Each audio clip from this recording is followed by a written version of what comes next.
For 20 years, I paid for every Thanksgiving. The hall, the food, the flowers, all of it out of my own account, while my son-in-law grabbed the card and took the credit.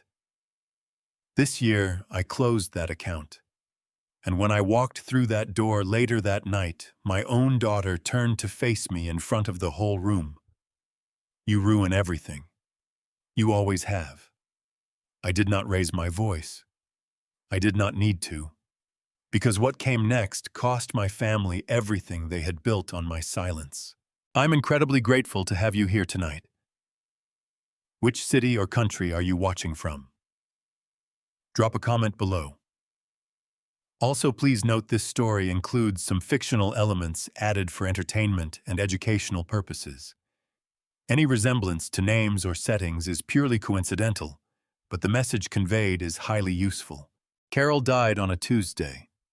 I remember that detail the way you remember the small, useless things your brain decides to hold on to when the big ones are too heavy to carry. It was a Tuesday in October. The leaves were coming down hard outside the window of room 214 at Vanderbilt University Medical Center, and the nurse who came in to tell me had a coffee stain on the left sleeve of her scrubs that I could not stop looking at. 31 years we had been married. She was 53 years old. Our daughter Valerie was 18, just starting her first semester at a state college 2 hours away. Our son Danny was 14 and sitting in the waiting room down the hall, still in his school clothes, still holding the math textbook he had been doing homework from when I called and told him to come to the hospital fast. I walked out of that room and into the hallway and told my kids their mother was gone. Valerie grabbed my arm and started sobbing so hard her whole body shook. Danny, my quiet 14-year-old boy, walked straight into my chest and held on, and I stood there in that hallway with both of my children pressed against me, and I made them a promise I did not say out loud. I am going to keep this family together, whatever it takes, however long it takes. That promise cost me 20 years. Here is what you have to understand about a man like me. I grew up in a small town. My father worked with his hands. His father worked with his hands. I learned early on that love is not something you say, it is something you do. You show up. You fix what is broken. You keep the lights on literally and every other way. Carol had been the warmth of our house. She was the one who remembered everyone's birthday, who made the kitchen smell like something worth coming home to, who knew which of the kids needed a hug and which one needed space.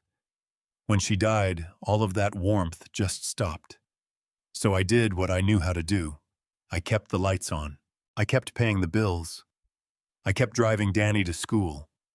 I kept showing up to Valerie's college on parent weekends, even though I had nothing interesting to say at the faculty dinners she dragged me to. And every November, I kept Thanksgiving alive because Carol had loved Thanksgiving the way some people love a religion. The first year without her, I booked a private dining room at a restaurant downtown. Nothing fancy, just enough space for the family and a few of Carol's closest friends. I paid for everything and told no one what it cost. The second year, Valerie said she wanted something bigger. A real venue with proper catering somewhere people could dress up and feel like the holiday actually meant something. She had already found the place. A restaurant called The Harmon Room, one of the nicest spots in our part of Tennessee. White tablecloths, candlelight, a staff that actually knew what they were doing. She slid the printed quote across my kitchen table like she was presenting a business proposal. I looked at the number at the bottom. It was steep. "I can cover it," I said, because that was what I said. That was what I always said. What I did not say, what it took me nearly 2 decades to finally admit, was that I was terrified. Not of the cost. Of what would happen if I stopped. If I stopped paying, would they stop coming? Would the holidays disappear the way Carol had disappeared? Would the family I was holding together with both hands finally fall apart? I opened the joint checking account the following January. The idea seemed practical at the time. I put money in every month, a steady amount, consistent the way I did everything. The account was meant to cover family expenses, the grandchildren's school supplies, when they came along the holiday gatherings, medical costs, if anyone needed help.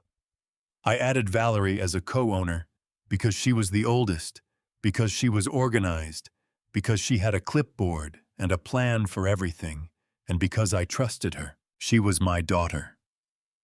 Of course I trusted her. What I did not do, and this is the part that took me a long time to say out loud, was read the statements. For the first 2 years I checked occasionally. Things looked fine. Money went in, money went out. And Thanksgiving happened every November like clockwork. By year 3, I had stopped checking altogether. I had my pension coming in on the 1st of every month. I added to the account on the 15th. I assumed whatever was happening in between was exactly what I had intended it for. I was a man who had spent 30 years running wire through walls and reading circuit diagrams. I trusted systems. I had built this one myself. I saw no reason to question it.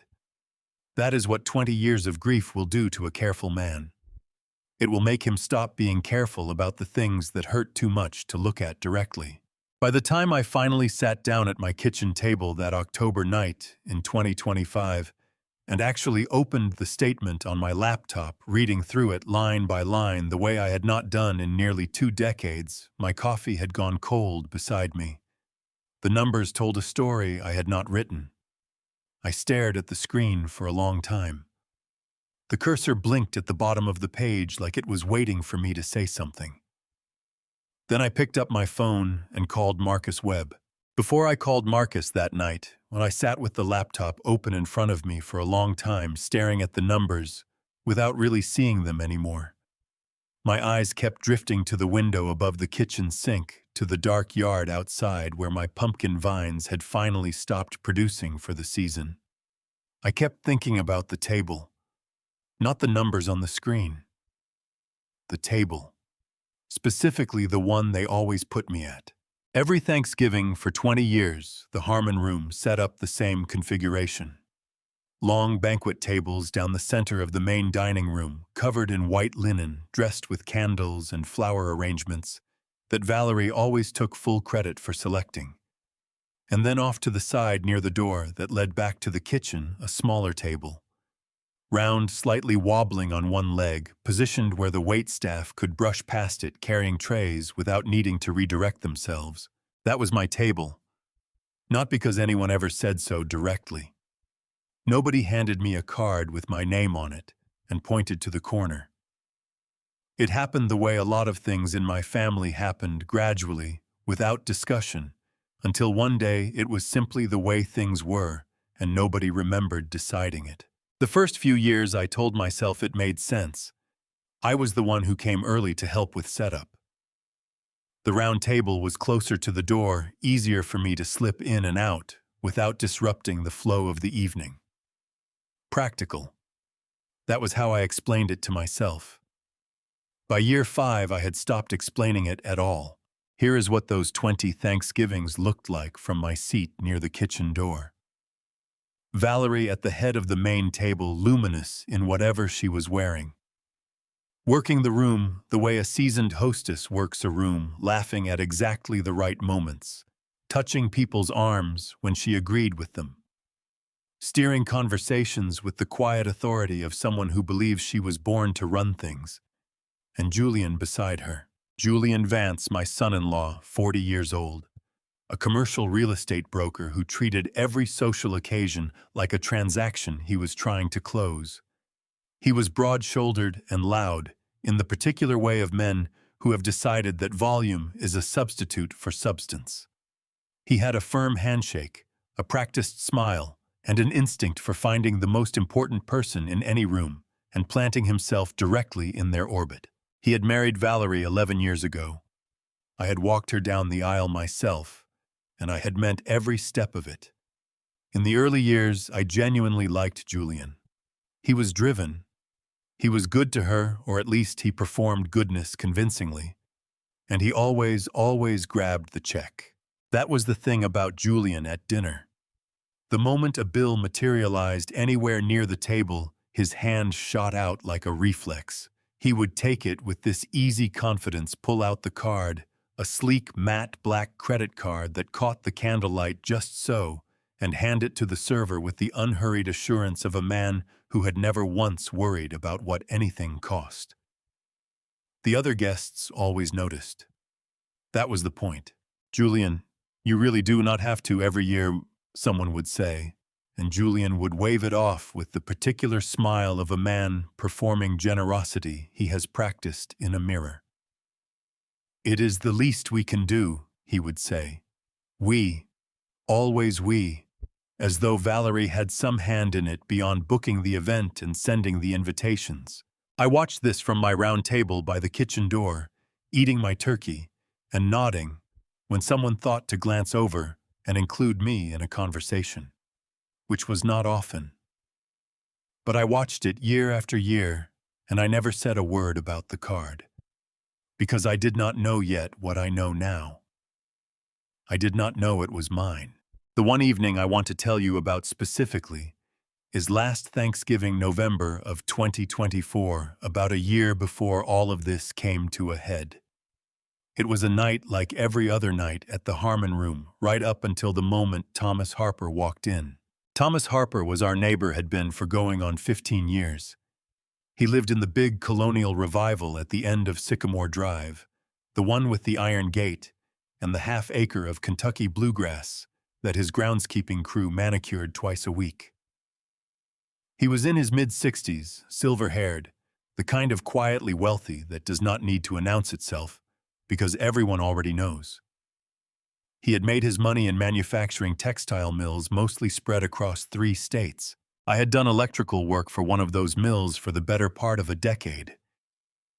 That was the thing about Thomas Harper that Julian never quite understood. Harper did not respect Julian's handshakes, or his matte black card, or his talk about commercial real estate projections in the greater Nashville corridor. Harper was a man who respected work, actual work, the kind that leaves calluses and a body that aches at the end of the day. He and I had something Julian could not manufacture. When Harper came through the door of the Harmon Room that evening, he scanned the room the way men like him do, taking inventory without appearing to. And when his eyes landed on me, sitting at my round table near the kitchen door, his whole face shifted. He cut straight across the room, past Valerie, past Julian, who was already angling toward him with his hand extended, and he came directly to me. "Arthur Chandler," he said, and he took my hand in both of his, the way he always did, the grip of a man who actually means it. "How is that knee holding up? You mentioned it was giving you trouble last spring." I told him it was better. He pulled out the chair across from me, sat down without being invited, and we talked for 20 minutes about nothing in particular. The drought that had hit the county that summer. A diner that had closed down on Route 41 that we had both eaten at for years. Whether the high school football team had any business being as good as they were this season. 20 minutes. Just 2 men talking. From the corner of my eye, I could see Julian hovering at the edge of our conversation, waiting for a pause long enough to insert himself. His smile had gone a little tight around the edges, the way it did when a room was not organizing itself the way he had planned. Harper finally stood, clapped me once on the shoulder, firm, warm, the kind of contact that means something, and said, "Good to see you, Arthur. The work you did on that mill's electrical system 20 years ago is still running clean. I want you to know that." Then he turned and greeted Julian with a nod. Polite. Nothing more. Julian laughed a little too loudly at something Harper said as he walked away, and I watched my son-in-law's jaw tighten in the way it did when he felt he had been outranked by someone who was not even trying to outrank him. I drank my coffee. I went back to my table by the kitchen door. And I thought, as I had thought many times before, that one day something about all of this was going to crack wide open. I just did not know then how right I was. The first week of November in Tennessee has a particular kind of cold to it. Not the hard-biting cold of January, but something sneakier. It comes in through the gaps around the window frames and settles low along the floorboards, And if you are the kind of man who has lived alone for 20 years, you notice it in ways you did not when the house was full. I noticed it on a Saturday morning when Valerie stopped by. She came to pick up some of Carol's old decorative pieces, a pair of brass candlesticks and a painted ceramic turkey that Carol had bought at a craft fair sometime in the 90s and brought out every November without fail. Valerie had asked about them the week before. She wanted to use them as part of the centerpiece arrangement at the Harmon Room this year. A tribute to her mother, she said. I had them packed in a box by the time she knocked. She came in for maybe 15 minutes, moving through my kitchen the way she always did, quickly, efficiently, her eyes cataloging the room like she was taking inventory of a property she intended to list. She hugged me once, brief, and practiced the kind of hug that checks a box without really landing anywhere. She took the box, told me she was running late, and was out the door before I had finished pouring my second cup of coffee. Her bag stayed behind. It was a large tan leather tote, the kind with 2 handles and a magnetic clasp sitting right there on the kitchen chair she had pulled out and then forgotten to push back in. I picked it up to set it by the door in case she turned around, and when I lifted it, the clasp came open and several papers slid out onto the floor. I crouched down to gather them. Most were receipts, a grocery list, a folded brochure from a florist on the east side of town. And then near the bottom of the pile, a single sheet of paper that had been folded in thirds and then unfolded and refolded so many times, the creases had gone soft. It was a seating chart, a hand-drawn diagram of the Harmon Room's main dining floor laid out in Valerie's neat, careful handwriting. The long center tables were labeled with names I recognized: family, a few of Julian's business contacts, the Harpers near the head. Everything was organized with the precision of someone who had been planning this for weeks. And then, off to the side of the diagram, near a small rectangle she had labeled kitchen access door, there was a single circle, smaller than the others, drawn in pencil rather than pen, like it had been added as an afterthought. My name was written inside it, and beside it in handwriting that was unmistakably Valerie's, a note. It read, "Put Dad here with the little ones. Keep him away from the Harper table. Last thing we need is him talking shop with Thomas and embarrassing everyone." My chest tightened so sharply, I actually pressed my hand flat against it, the way you do when something catches you off guard and your body reacts before your mind has a chance to catch up. I read the note a second time, then a third. I was not surprised. That was the part that hurt the most. I was not even close to surprised. I folded the paper back along its worn creases, tucked it carefully into the bag with the other papers, pressed the magnetic clasp shut, and set the bag by the front door. Then I stood in my kitchen for a moment, breathing slowly, looking at the chair Valerie had pushed back and forgotten to return to the table. I pushed it in myself. An hour later, I loaded 6 pumpkins from my backyard garden into the bed of my truck and drove to Valerie's house. I had grown them from seed back in July, big ones, deep orange, the kind Carol used to line up along the porch steps every fall. I brought them over every year. It was one of the small things I still did without being asked. Nobody answered the front door when I knocked, but I could hear voices coming from the back of the house, so I walked around the side past the gate that was always left unlatched toward the backyard patio where Valerie kept her outdoor furniture even after the weather turned. I came around the corner of the house and stopped. Julian was out there with Thomas Harper. They were standing near the gas fire pit, each of them holding a drink, deep in the kind of conversation that men have when they believe no one important is listening. Harper's wife, Mildred, was not with him. Just the two of them, the fire going low, the late afternoon light coming through the oak trees in long, pale strips. I was perhaps 15 feet away on the other side of the cedar fence, half hidden by the corner of the house. I had not announced myself yet. And before I could, Julian spoke. "Honestly, Thomas, between you and me, these dinners run so much better when we keep the old man on a short leash. Julian's voice had that particular quality it got when he was performing for an audience he wanted to impress louder than necessary, every word shaped for effect. He means well, God bless him, but he is an electrician. You put him at the main table, and he starts telling stories about pulling wire in somebody's basement, and suddenly, the whole evening goes sideways.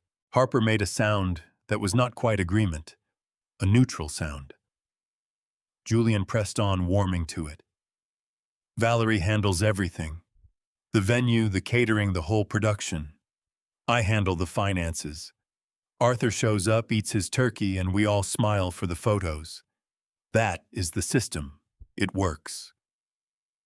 My hands tightened around the stems of the pumpkins I was still carrying. And then I heard my daughter's voice. Valerie had come out through the back door without me seeing her, and she was standing just behind Julian now, close enough to have heard every word. She looked at Harper with a bright hostess smile and laughed that easy, delighted laugh she used at parties, the one that lit up her whole face. "He means well," she said, echoing Julian's words like they were the most reasonable thing in the world. "We love him, we do. He just gets a little lost at these big events." Thomas Harper lifted his glass, looked out across the yard, and did not say a word. I set the pumpkins down in the grass on my side of the fence. I set them down quietly without a sound. Then I walked back to my truck, started the engine, and pulled out of the driveway. My hands were steady on the wheel. My jaw was tight enough to ache. That night when I got home, I did not eat dinner. I sat in Carol's old chair in the living room, the wingback one by the window that nobody ever sat in anymore, because it had always been hers, and I stayed there until it was dark outside. Then I got up, went to the kitchen, and called Marcus Webb. Marcus Webb's office was on the third floor of a brick building downtown that had been a cotton warehouse sometime before the Civil War, and had since become floor by floor a law firm, a title company, and a small accounting practice. Marcus occupied the corner suite on the third floor, the one with the tall windows that looked out over the river. He had been there for going on 25 years. I had known Marcus since we were both 22 years old, working summer construction on the same crew outside of Murfreesboro. He had gone on to law school. I had gone on to electrician's apprenticeship. We had stayed close the way men stay close when they have shared enough bad weather and cheap coffee to trust each other without needing a reason. When Carol died, Marcus handled all the paperwork, the estate, the accounts, the small details that accumulate around a person's life and need tending after they are gone. He did it without billing me a single hour, and when I tried to pay him anyway, he told me to buy him dinner sometime, and we would call it even. I had bought him a lot of dinners over the years.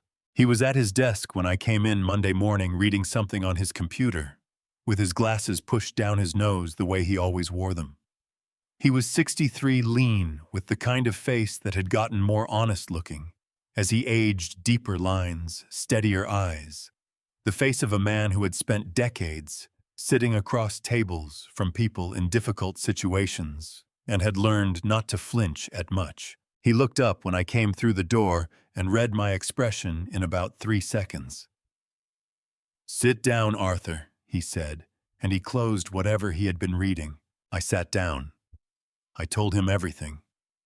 The seating chart, the note in Valerie's handwriting, what I had heard Julian say behind the cedar fence, the statement I had finally opened after 20 years of looking away.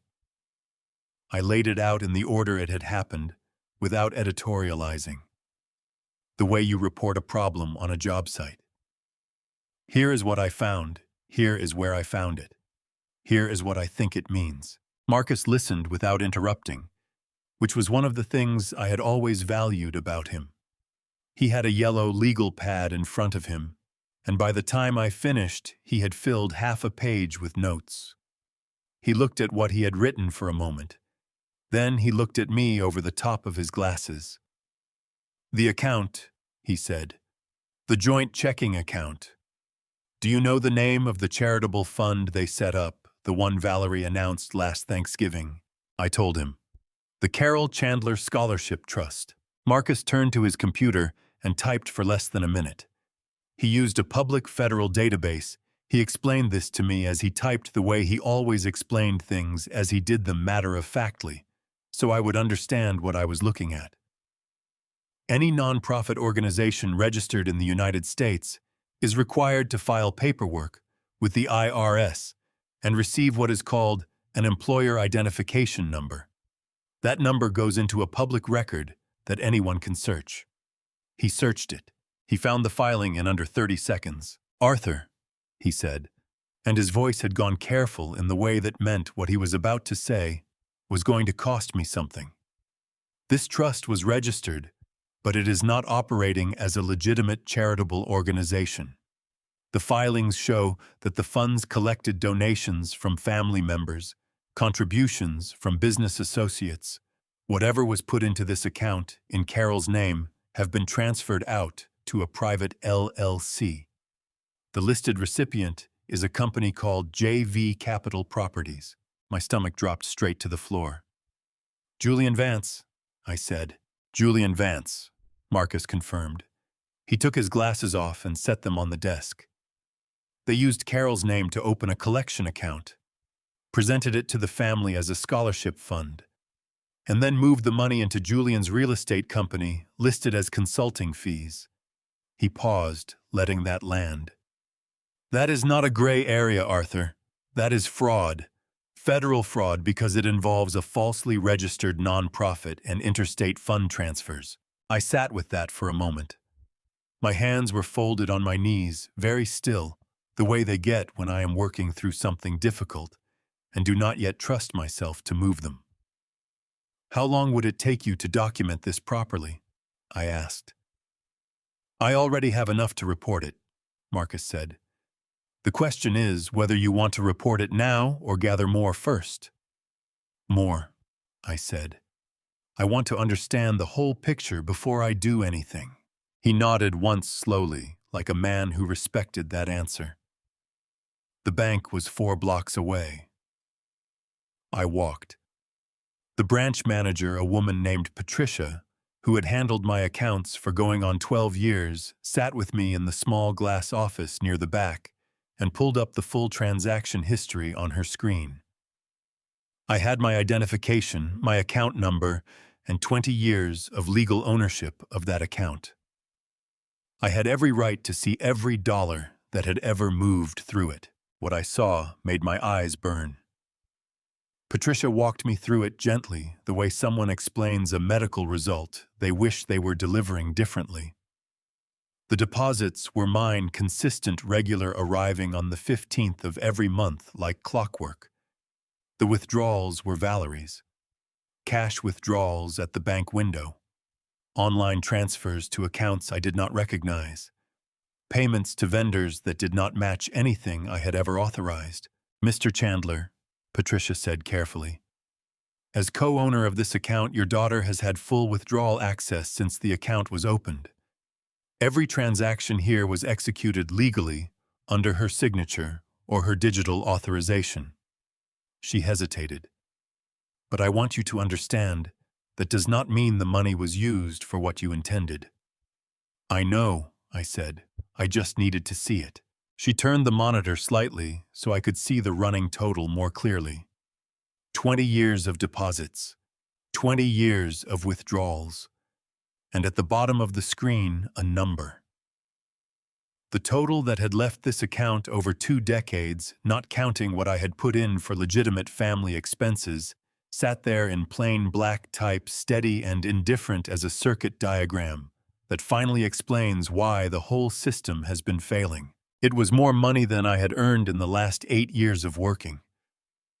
My throat tightened so hard I had to breathe through my nose for a moment to keep my face from doing something I did not want to do in a bank office. I pressed 2 fingers against the edge of the desk, grounding myself against the cool laminate surface, and I stayed very still until the feeling passed. Then I thanked Patricia. I shook her hand. I walked back out into the November air, which had gone sharp and bright while I was inside, and I stood on the sidewalk for a moment, with my hands in my coat pockets. Marcus had said there was more to find. He was right. There was always more. But for right now, standing on that sidewalk with the river 2 blocks away, and 20 years of numbers burned into the back of my eyes, I let myself feel the full weight of what I had just learned. Then I straightened up, buttoned my coat against the cold, and started thinking about what came next. 3 days after I walked out of that bank, my phone rang at 9:30 in the morning while I was drinking coffee at the kitchen table. I looked at the screen. Valerie. I answered it. Dad. Her voice was warm and slightly breathless, the particular combination she used when she needed something and wanted you to feel like you were doing her a favor by providing it. I am so glad you picked up. I need to talk to you about Danny. I set my coffee mug down. What about Danny? He is in trouble. She let that sit for just a beat, long enough to land, not long enough for me to ask a question. Financial trouble. He has been too proud to say anything, you know how he is, but I found out through the grapevine, and it is bad, Dad. He has got debts from that transmission job that went sideways last spring, and the creditors are starting to call. My chest tightened with something that was not quite alarm and not quite recognition. Not yet. How much? I asked. $10,000. She said it quickly, cleanly, like she had practiced the number. I know it is a lot. But if we move fast, we can keep it from going to collections and ruining his credit. I can handle the transfer through the joint account. You would not even have to do anything. I just need you to confirm the funds are available. There it was. I had spent 20 years listening to Valerie make requests, and I had learned over time that her requests had a particular architecture to them. They always came wrapped in someone else's need. They always carried a clock move fast act, now do not think too long. And they always ended with a version of you would not even have to do anything. Let me look into it, I said. I will call you back. Dad, the window on this is really, I will call you back, Valerie. I hung up. Then I got in my truck and drove across town to Danny's garage.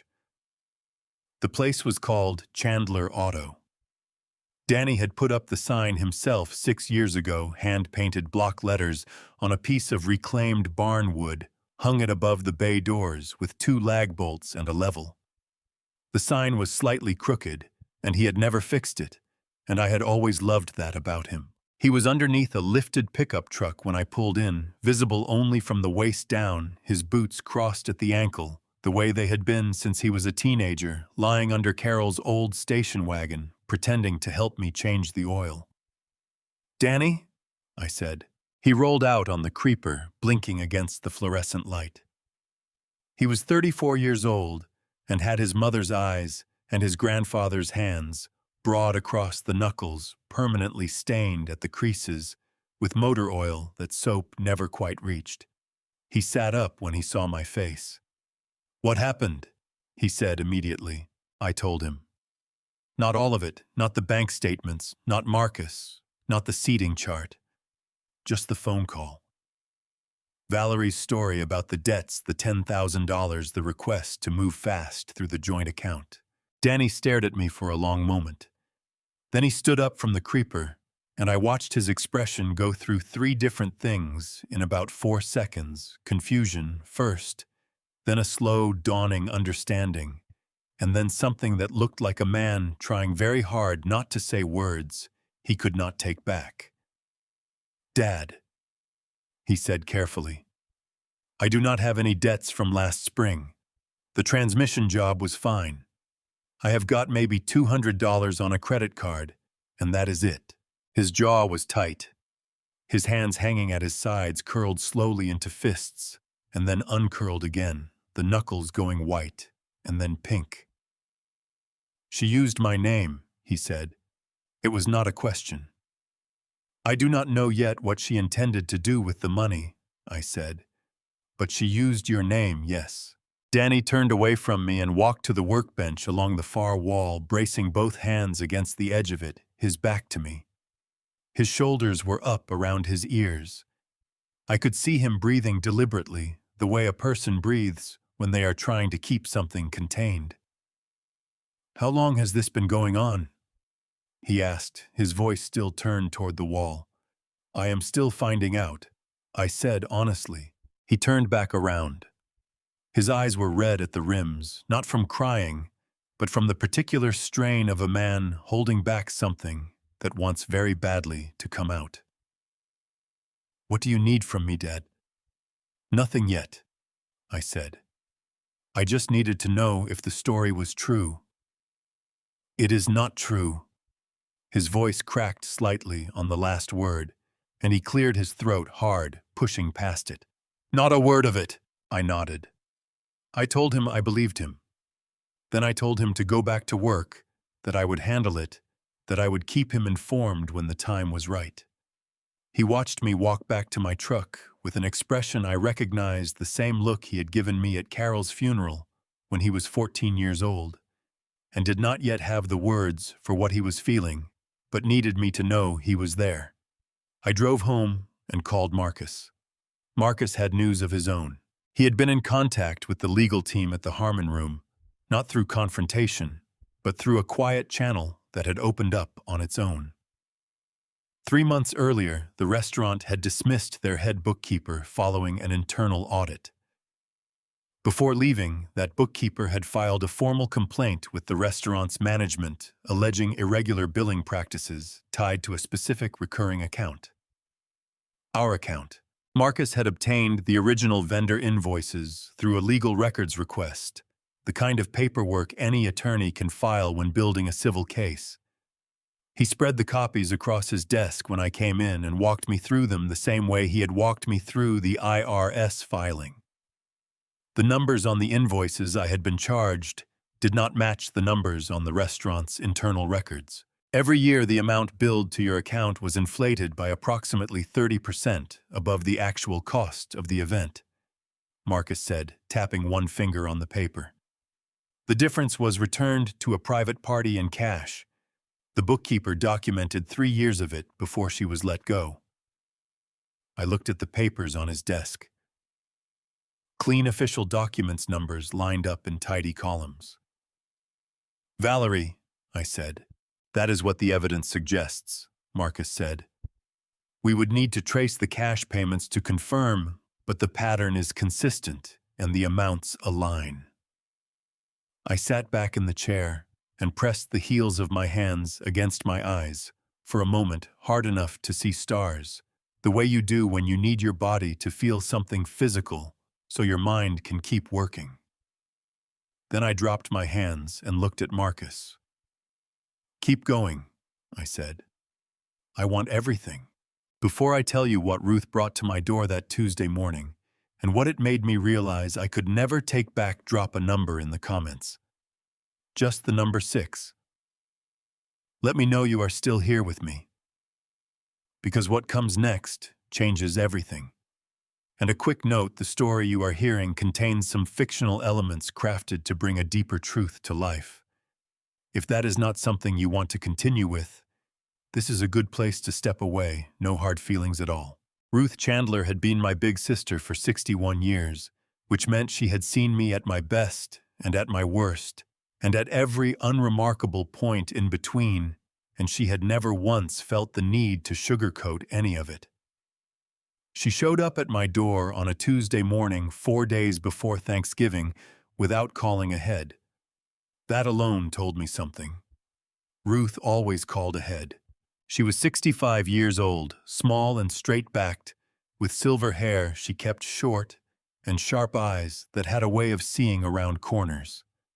She was carrying her coat over one arm and a small velvet box in her other hand, and the expression on her face was the one she got when she had been sitting on something difficult for too long and had finally decided to put it down.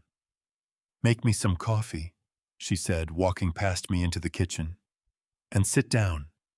I have got something to show you." I made the coffee. I sat down. Ruth set the velvet box on the table between us. It was dark blue, the size of a ring box, with a small gold hinge on one side that had gone slightly loose with age. I recognized it before she even opened it.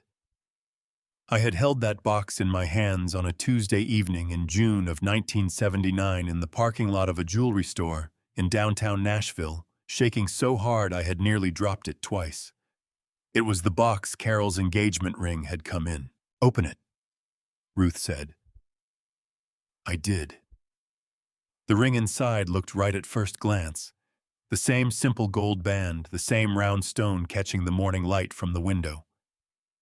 But I had spent 31 years looking at that ring on Carol's finger, and something registered in my chest before my eyes had fully processed what they were seeing. The stone was wrong, not dramatically wrong.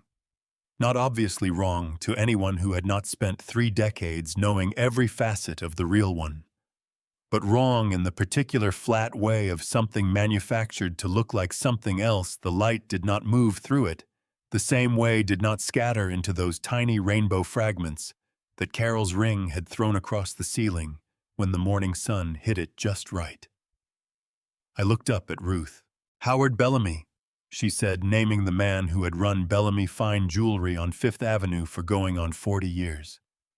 Howard was 70 now, semi-retired, and had known Ruth since they were in the same high school graduating class. Valerie came into his shop about 2 years ago, brought the ring in to have it cleaned and sized, she said.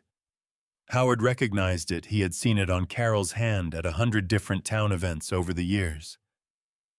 Ruth wrapped both hands around her coffee mug, squeezing it tight. He cleaned it, sized it, and when he handed it back, he noticed she was looking at the estate cases in the display counter. She asked him what a ring like that would appraise for. My throat had gone very tight. He told her. Ruth continued, her voice steady, but her knuckles pale around the mug. And 3 weeks later she came back and sold it to him. Cash transaction. He did not realize until afterward that it was Carol's, the one from the family. He felt terrible. He tracked me down at the church auxiliary last spring and told me in person. She paused. I have been trying to figure out the right time to tell you ever since. I looked down at the velvet box still open in my hands. The fake stone winked up at me in the morning light, cheerful and hollow. Carol had worn that ring for 31 years. She had been wearing it the day she died. I had taken it off her hand myself in room 214 at Vanderbilt Medical Center and given it to Valerie on the day she married Julian, because it was the most meaningful thing I had left to give. The pain that moved through me then was not the sharp kind. It was the slow, deep kind, the kind that has been sitting in the walls of a house for a long time and only becomes visible when the light hits it at a certain angle. My eyes burned. I pressed the lid of the box closed carefully, the way you close something that deserves to be handled gently, even when everything inside you wants to grip something hard and hold on. "Thank you for telling me," I said. My voice came out quieter than I intended. Ruth reached across the table and put her hand over mine. She did not say anything for a moment, which from Ruth meant everything. She was not a woman who touched people casually or went quiet without cause. "What are you going to do?" she asked. "What I should have done a long time ago," I said.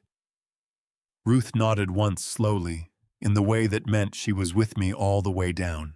That afternoon, my phone buzzed with a text message from Valerie. It was long. Longer than her usual messages, and the tone had shifted in a way I had never quite heard from her before, not the warm, practiced efficiency she used when she needed something, but something raw underneath it, like a person who has been pleasant for a very long time and is running out of patience for it. She had noticed, she wrote, that some of the automatic transfers from the joint account had stopped processing. She wanted to know what was happening. She needed the account fully accessible to finalize the catering payment for Thursday. "If you are thinking about doing something that disrupts this family right before the holiday," I need you to understand what that means. Sharon and Leo have been looking forward to this for months. If you decide to make things difficult, I will have no choice but to limit how much time the kids spend coming over to your house. I do not want to do that. But I need you to think about what your actions cost other people, not just yourself. I read it twice. My jaw tightened until I could feel it in my temples. Then I set the phone face down on the counter and went back to my coffee. At 9:15 that evening, someone knocked on my front door. I already knew it was Julian before I opened it. Marcus had warned me 3 days earlier that if Julian felt the financial situation shifting under him, he would come in person rather than call, because Julian Vance was a man who believed that physical presence was a form of argument. I had spent that afternoon moving Carol's old photo album from the bedroom bookshelf to the small table beside the front door, directly under the lamp. The digital voice recorder I had bought at the electronics store on Highway 70 was tucked inside the back cover, switched on set to activate on sound. Tennessee law allowed a person to record any conversation they were a direct party to without informing the other party. Marcus had confirmed this twice. I opened the door. Julian filled the frame. He was in a sport coat, no tie, the kind of dressed down but still impressive look he deployed when he wanted to seem both authoritative and reasonable at the same time. His jaw was set, and his eyes were doing the thing they did when he was performing control he did not entirely feel. "We need to talk, Arthur," he said. "Come in," I said, stepping back. He stepped into the doorway, but did not come further, planted himself in the threshold, the way a man does when he wants the option to loom without committing to entering. His eyes moved around the front room once quickly, the way he assessed spaces for value. "The account is frozen," he said. It was not a question. "Some transfers have been paused," I said, "while I review things." His face went a shade darker. "Review things." He repeated it like the words tasted bad. "Arthur, Thanksgiving is in 2 days. The catering balance is due. The flowers are due. You have a commitment to this family, and you are sitting here reviewing things." "What commitment is that, Julian?" I asked. He blinked. Just slightly. "You have always handled the finances. Everyone knows that. It is what you do." "It is what I did," I said. "There is a difference." Julian leaned forward slightly in the doorframe, not crossing the threshold, but making himself larger in it. His voice dropped to something he probably thought sounded controlled. "I am going to be direct with you. I have had you evaluated by 2 professionals over the past year. People who know what declining cognitive function looks like in a man your age. If you keep interfering with this family's finances, I will take that documentation to a probate court and petition for a conservatorship, which means someone else controls your assets. Which means this house, this account, everything goes under review by a judge." I looked at him for the long moment. The lamp was on beside me, warm and steady. The photo album sat on the table underneath it. I could not hear the recorder, but I knew it was running. "Is that everything?" I asked. Julian stared at me, clearly expecting something other than that. His prepared script had not included a man who simply asked if he was done. "Think very carefully," he said, but the certainty in his voice had developed a hairline crack. "I have thought carefully," I said. "Good night, Julian. Drive safe." I stepped back and closed the door. I stood in the front hallway for a moment, listening to his footsteps cross the porch, then the sound of his car starting in the driveway. When the headlights swept across the front window and disappeared, I reached under the photo album and turned the recorder off. I had everything I needed now. The only question was what to build with it. After Julian's headlights disappeared from the front window, I sat down at the kitchen table with the recorder in front of me and played it back. I listened to the whole thing from the beginning. My footsteps crossing the floor to the door. The sound of the latch. Julian's voice filling my front hallway with its practiced authority. I listened to his threat about the conservatorship, about the documentation he claimed to have about what he intended to do with it if I did not cooperate. I listened to my own voice quieter than I had realized in the moment, asking him if that was everything. When it finished, I pressed stop and set the recorder down flat on the table. Then I called Marcus. "I have the audio," I said when he picked up. Julian came in person. He threatened a conservatorship petition based on fabricated cognitive assessments. Marcus was quiet for exactly 2 seconds. He actually said that out loud. He did. "Good Lord." A pause. "Arthur, that threat on its own constitutes criminal extortion under Tennessee statute. He essentially told you he would use false medical documentation to seize control of your assets unless you complied with his financial demands." I could hear Marcus clicking a pen on the other end of the line. Combined with the IRS findings, the bank records, and the vendor invoices, we now have enough to move on multiple fronts simultaneously.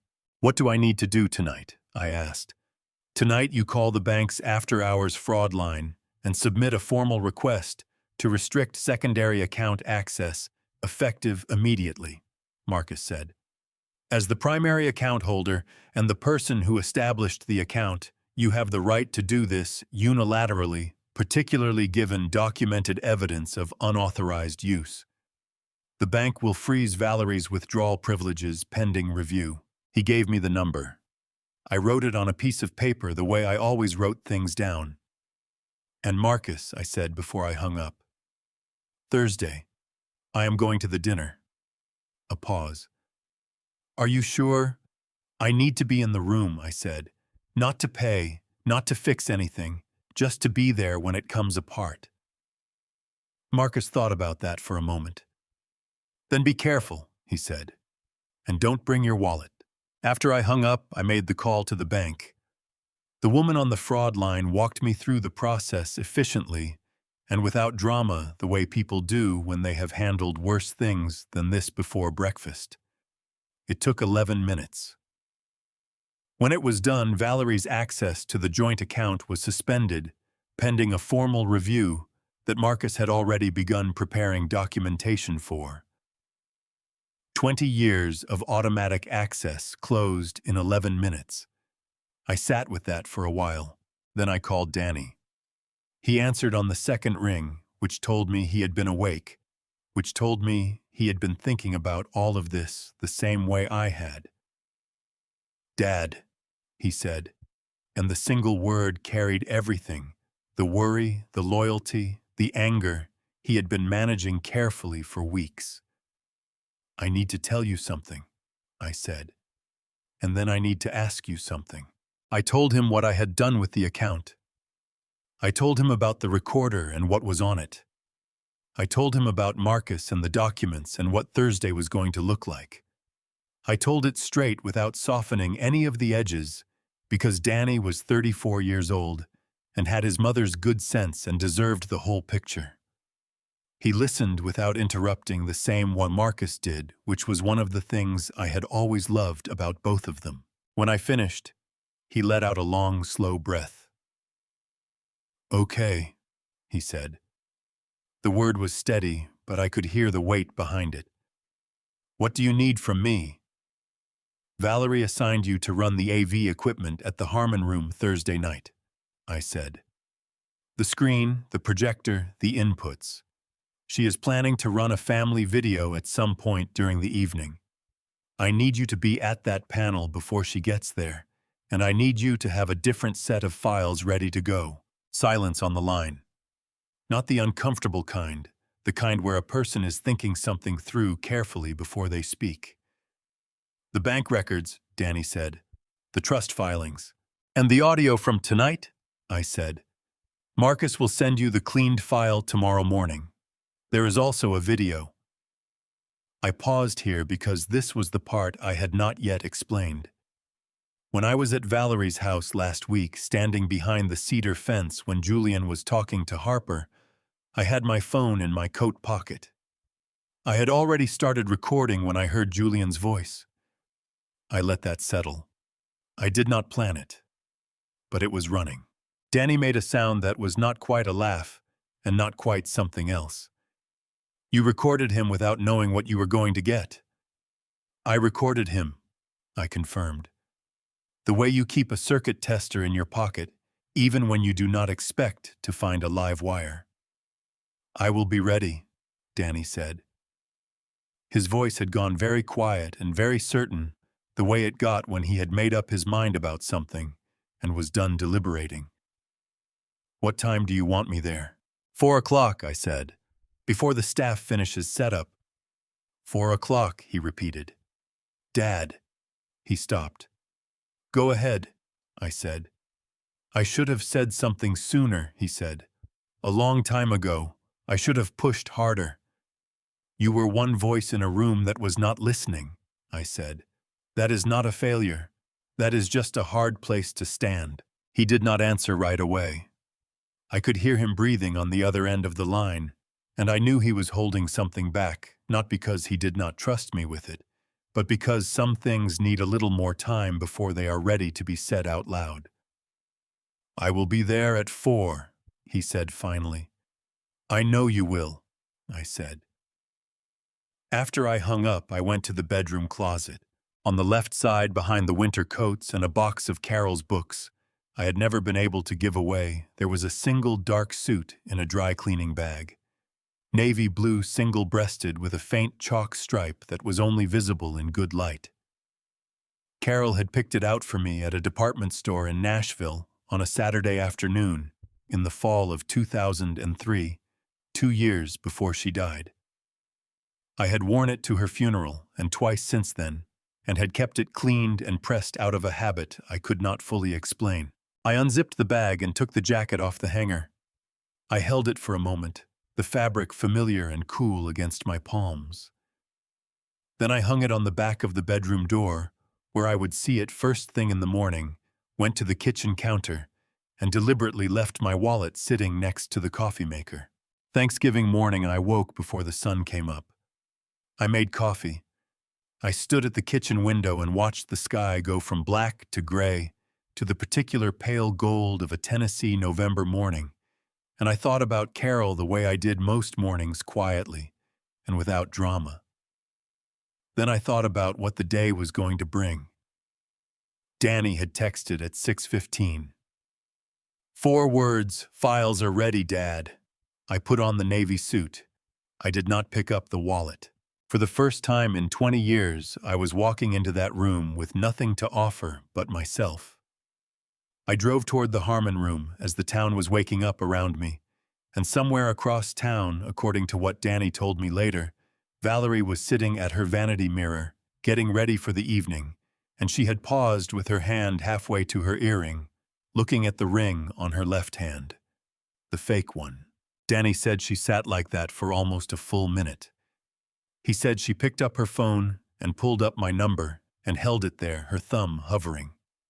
He said her eyes were bright, in a way that might have been the lighting and might not have been.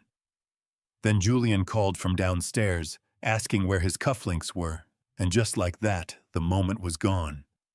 She put the phone down, she put in the earring, and she finished getting ready for the party she believed I was going to pay for. I have to borrow my son's eyes for this part of the story. I was not inside the Harmon room for what happened in the hour before everything came apart.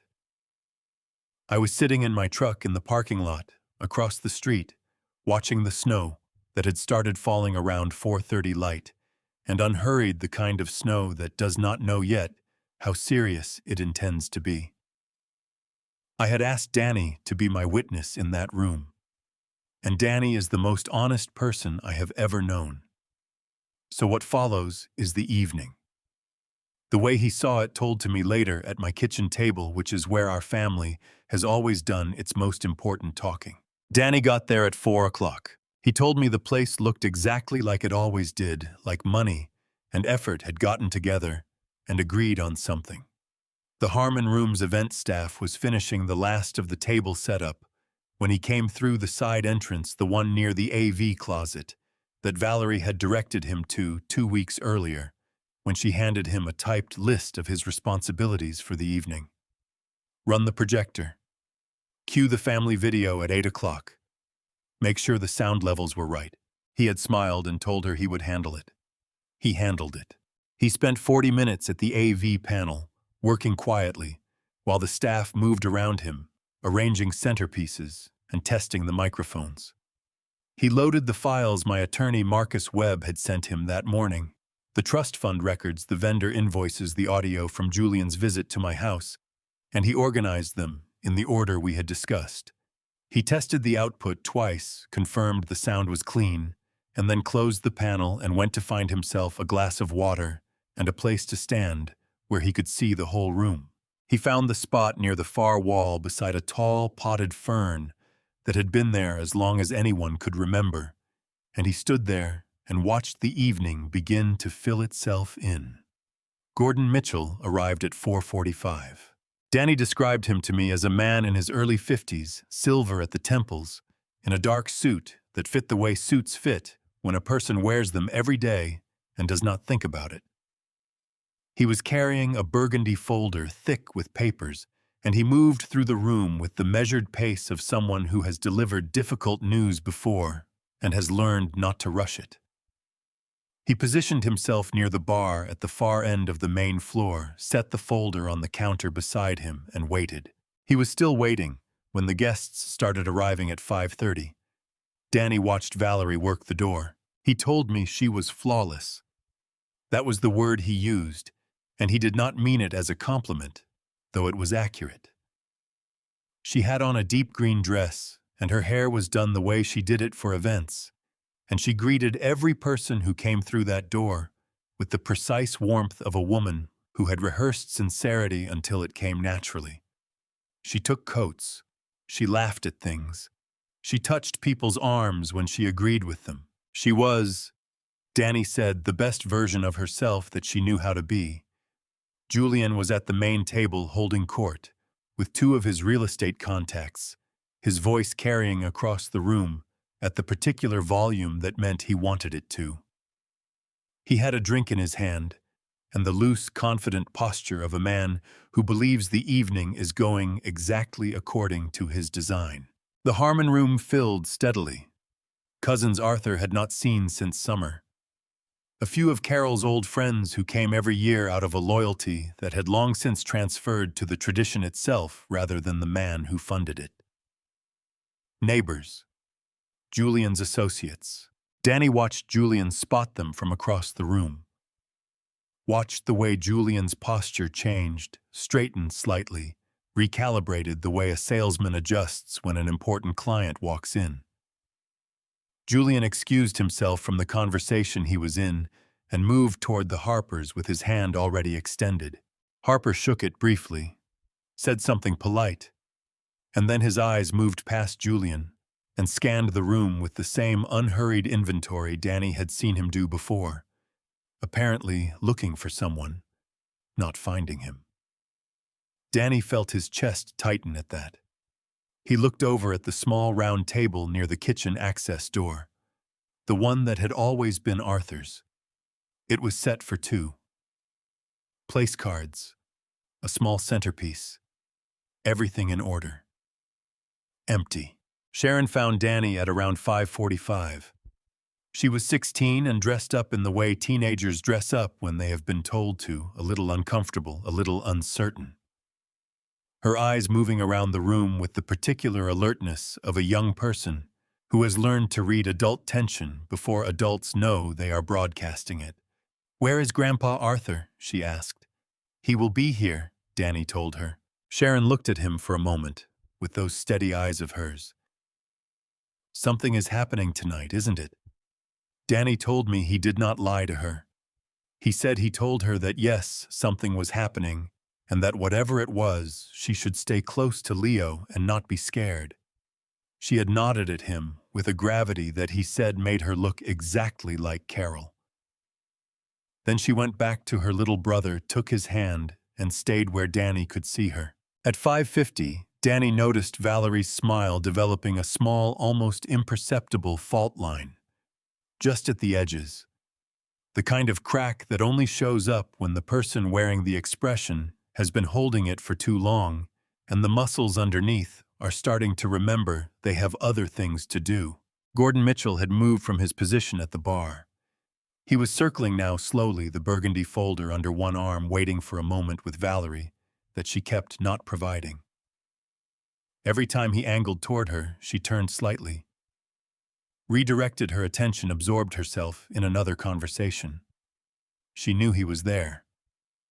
She was managing the distance between them the way you manage a conversation you are not ready to have. Julian was at the Harper table now, talking about a development project on the north side of the county. In the animated way he talked about money when he wanted someone to invest in it. Harper was listening with the polite, non-committal expression of a man who has heard many pitches and funded very few of them. Danny checked his watch. 5:58. He moved back to his position near the AV panel, casually, the way a person moves when they have somewhere to be and do not want to announce it. Gordon Mitchell finally caught Valerie near the bar at 5:59. Danny was close enough to see the moment she registered what was in his hand. Her chin came up slightly. Her shoulders pulled back. She said something to Gordon in a low voice, and Gordon said something back. And whatever it was, it put a very specific expression on Valerie's face, the expression of a woman who has been running a bluff for 20 years and has just noticed for the first time that someone across the table might be looking at her cards. At exactly 6 o'clock, Julian reached into his jacket pocket and produced the black card. The server was a young woman, maybe 23, with her hair pinned back, and the careful, professional expression of someone who had been trained to handle difficult moments without showing that they were difficult. She took the black card from Julian with both hands, the way the staff at the Harmon Room always did, and she carried it to the terminal at the service station near the edge of the main floor. Danny said the room did not go quiet all at once. It went quiet the way a room goes quiet when something is happening that people have not yet decided whether to acknowledge, a gradual, almost involuntary drawing in of breath, conversations, trailing off at the edges, attention shifting, without anyone quite meaning to shift it.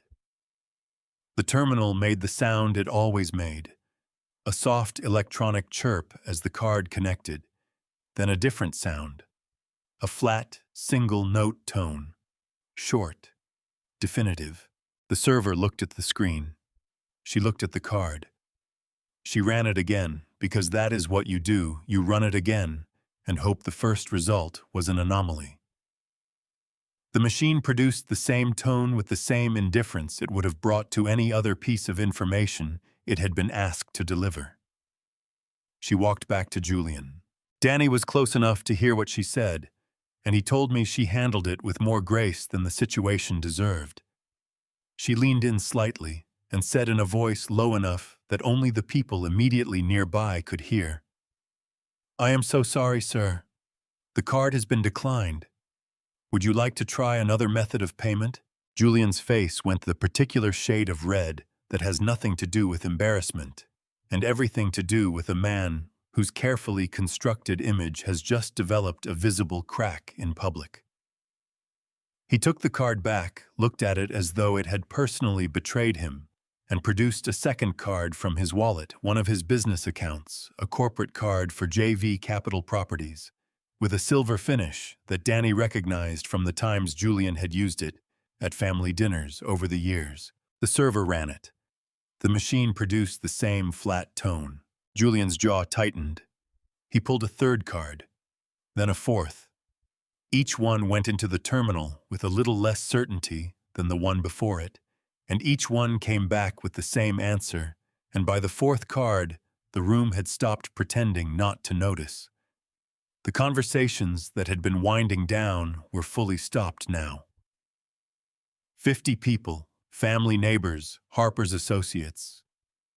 The cousins who had texted Arthur the word selfish were looking at the service station with the careful sideways attention of people who want to see what is happening without appearing to watch.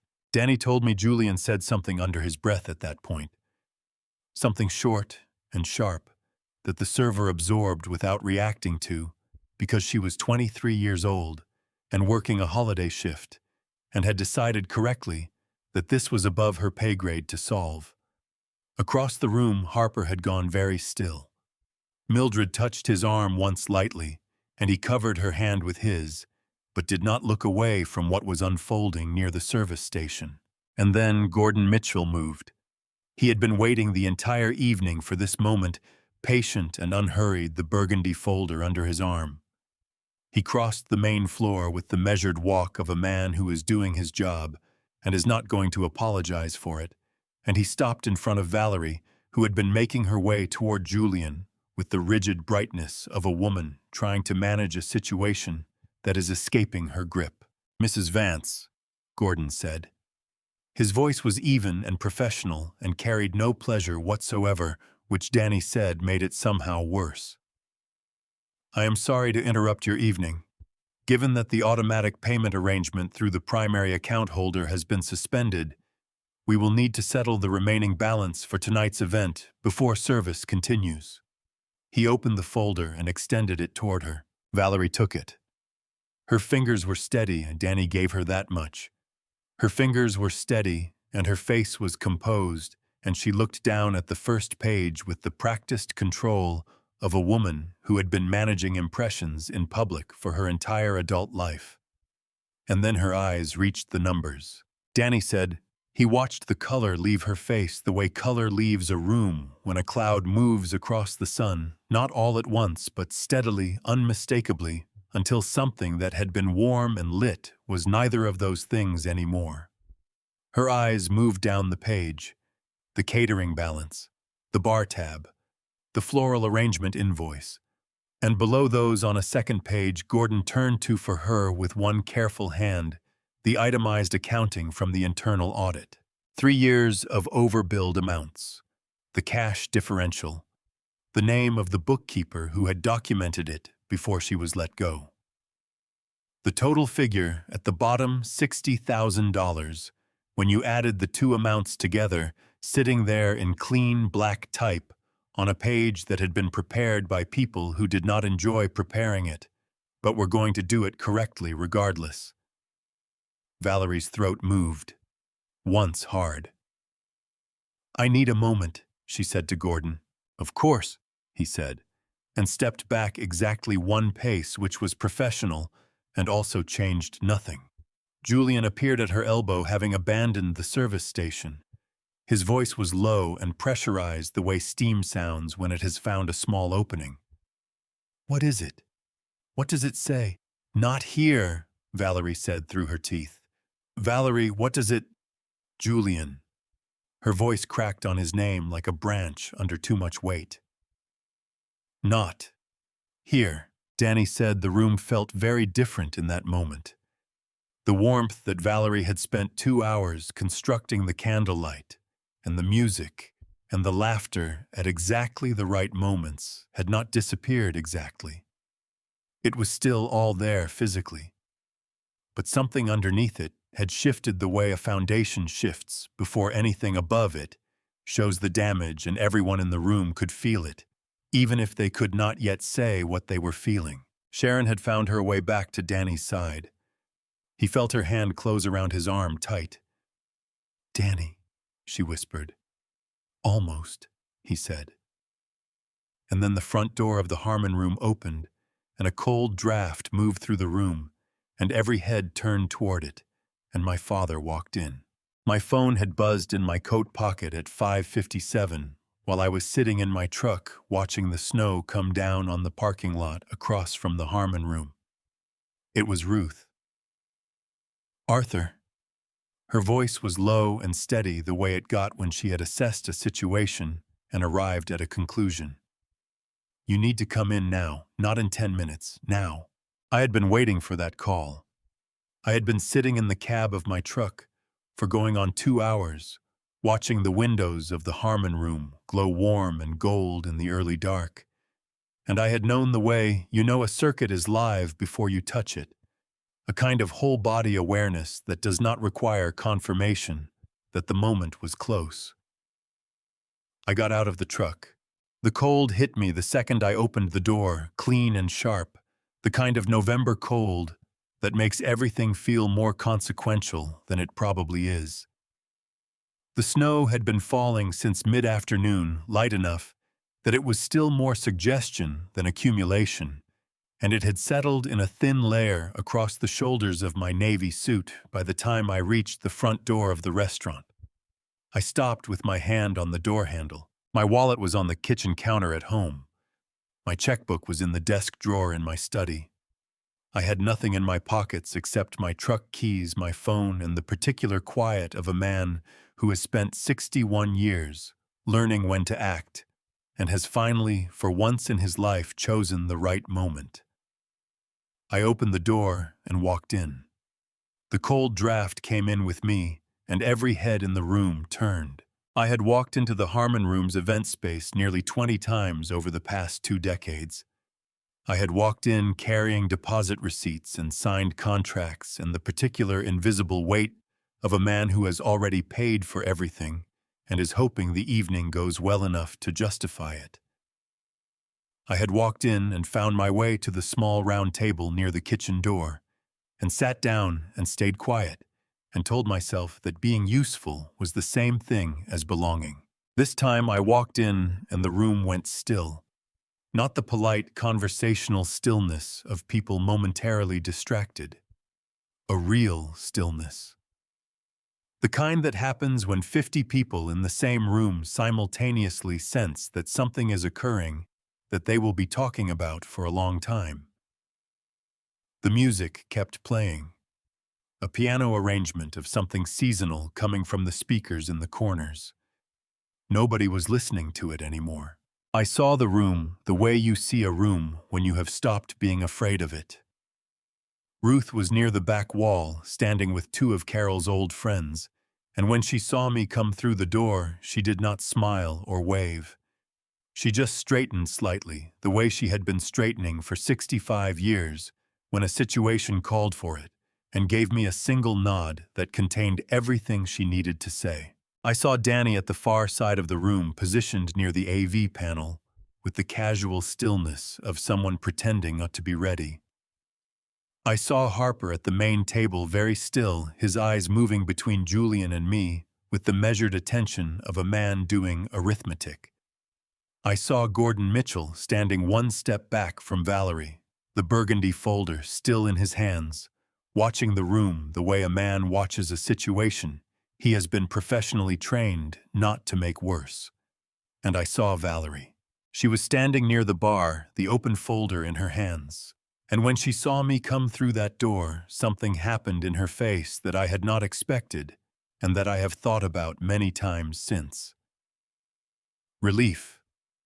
Genuine, unguarded relief, the kind that comes before the brain has caught up to the moment, the kind that reveals what a person actually believes underneath everything they have constructed on top. She believed I had come to fix it. After 20 years, after everything, she still believed that when things fell apart, her father would walk through the door and make them right. Part of me understood that completely. Part of me ached with it. She came toward me quickly, her heels clicking against the hardwood, and she reached for my arm the way she had reached for it 1,000 times, the practiced grip of a woman who has learned that physical contact can redirect a conversation before it starts. "Dad!" Her voice was pitched for me, but loud enough for the people nearest us to catch the edges of it. "Thank God you are here. There has been a misunderstanding with the payment processing, and Gordon needs someone to authorize." "Valerie," I said. Something in my voice stopped her. Not the volume, I was not loud, but there was something in it that she had not heard from me before, or had not heard in so long she had forgotten it was there, and it made her hand loosen on my arm without her deciding to loosen it. I looked at her for a moment. My daughter, 38 years old, in her green dress with the fake ring on her left hand and the folder full of consequences in her right, and an entire room of people watching her from every angle. Then I looked at the room. "There is no misunderstanding," I said. I did not raise my voice. I rarely needed to in a room that was already this quiet. The account is closed. The payments have stopped. That is not a processing error. A sound moved through the crowd. Not words, just the collective intake of breath that happens when something lands. Valerie's expression shifted. The relief had burned off entirely now, and what was underneath it was something raw and more familiar. The particular anger of a person whose plan has failed and who needs immediately somewhere to put that failure. "Dad," her voice climbed. "Do you have any idea what you are doing right now in front of everyone? You are embarrassing this family. You are doing it again, just like you always." "I never ruined anything," I said. The words came out evenly without heat, and I meant them in a way I had not meant them the 100 other times I might have said them over the past 20 years, if I had ever found the courage. I just stopped paying for a party I was never really invited to. The room went so quiet that the piano arrangement in the corner felt suddenly absurdly loud. I watched those words move through the crowd, the way a change in air pressure moves through a building. You cannot see it, but you can see what it does to the things around it. Faces shifted. Eyes moved. People who had been looking at Valerie looked at me. People who had been looking at the floor looked up. Julian, standing 6 feet away, with his 4 declined cards in his jacket pocket, opened his mouth. He closed it again. Valerie pressed forward, her voice tight and fast, reaching for the script that had always worked before. "You always do this, every single time. You make everything about yourself and you ruin. I was the one paying for this room," I said, still quiet, still even. "For 19 years before tonight. I believe that earns me 2 sentences." The words did not echo. They did not need to. Harper at the main table set down his glass, and across the room I heard my son's voice. "Dad." Danny was standing at the AV panel now, his hand on the input switch, and he was looking directly at me with an expression I recognized, the same expression he had worn at 14 years old, in a hospital hallway, when he had walked into my chest and held on, and I had made him a promise I did not say out loud. "I think," Danny said to the room as much as to me, "people should see something." He pressed the switch. The screen behind the main table lit up. Before I reveal the ultimate showdown and the bitter truth at the altar, comment, "Keep watching," or drop the number 99, so I know you're still here with me. Please note, the upcoming events contain fictionalized elements for dramatic effect and may not fully align with reality. If you prefer not to engage with these harsh lessons, you can turn off the video right here. The first thing that appeared on the screen was a spreadsheet. Not a family photo. Not a slideshow of Thanksgivings past. A spreadsheet, clean columns, black type on white, the kind of document that tells the truth about things whether you want it to or not. It filled the projection screen behind the main table, completely large enough that every person in the room could read it without moving from where they stood. At the top, in simple, bold text, "Carol Chandler, Scholarship Trust, Transaction History." I watched the room read it. There is a particular quality to the silence that falls over people when they are looking at financial records they were not supposed to see. It is not the silence of shock. Shock is louder than people expect, full of small sounds. This was the silence of comprehension. Of a room full of adults doing arithmetic, following columns of numbers down a page, arriving at conclusions they could not unknow. The deposits were there.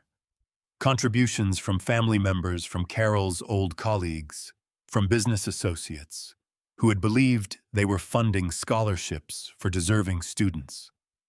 Names I recognized.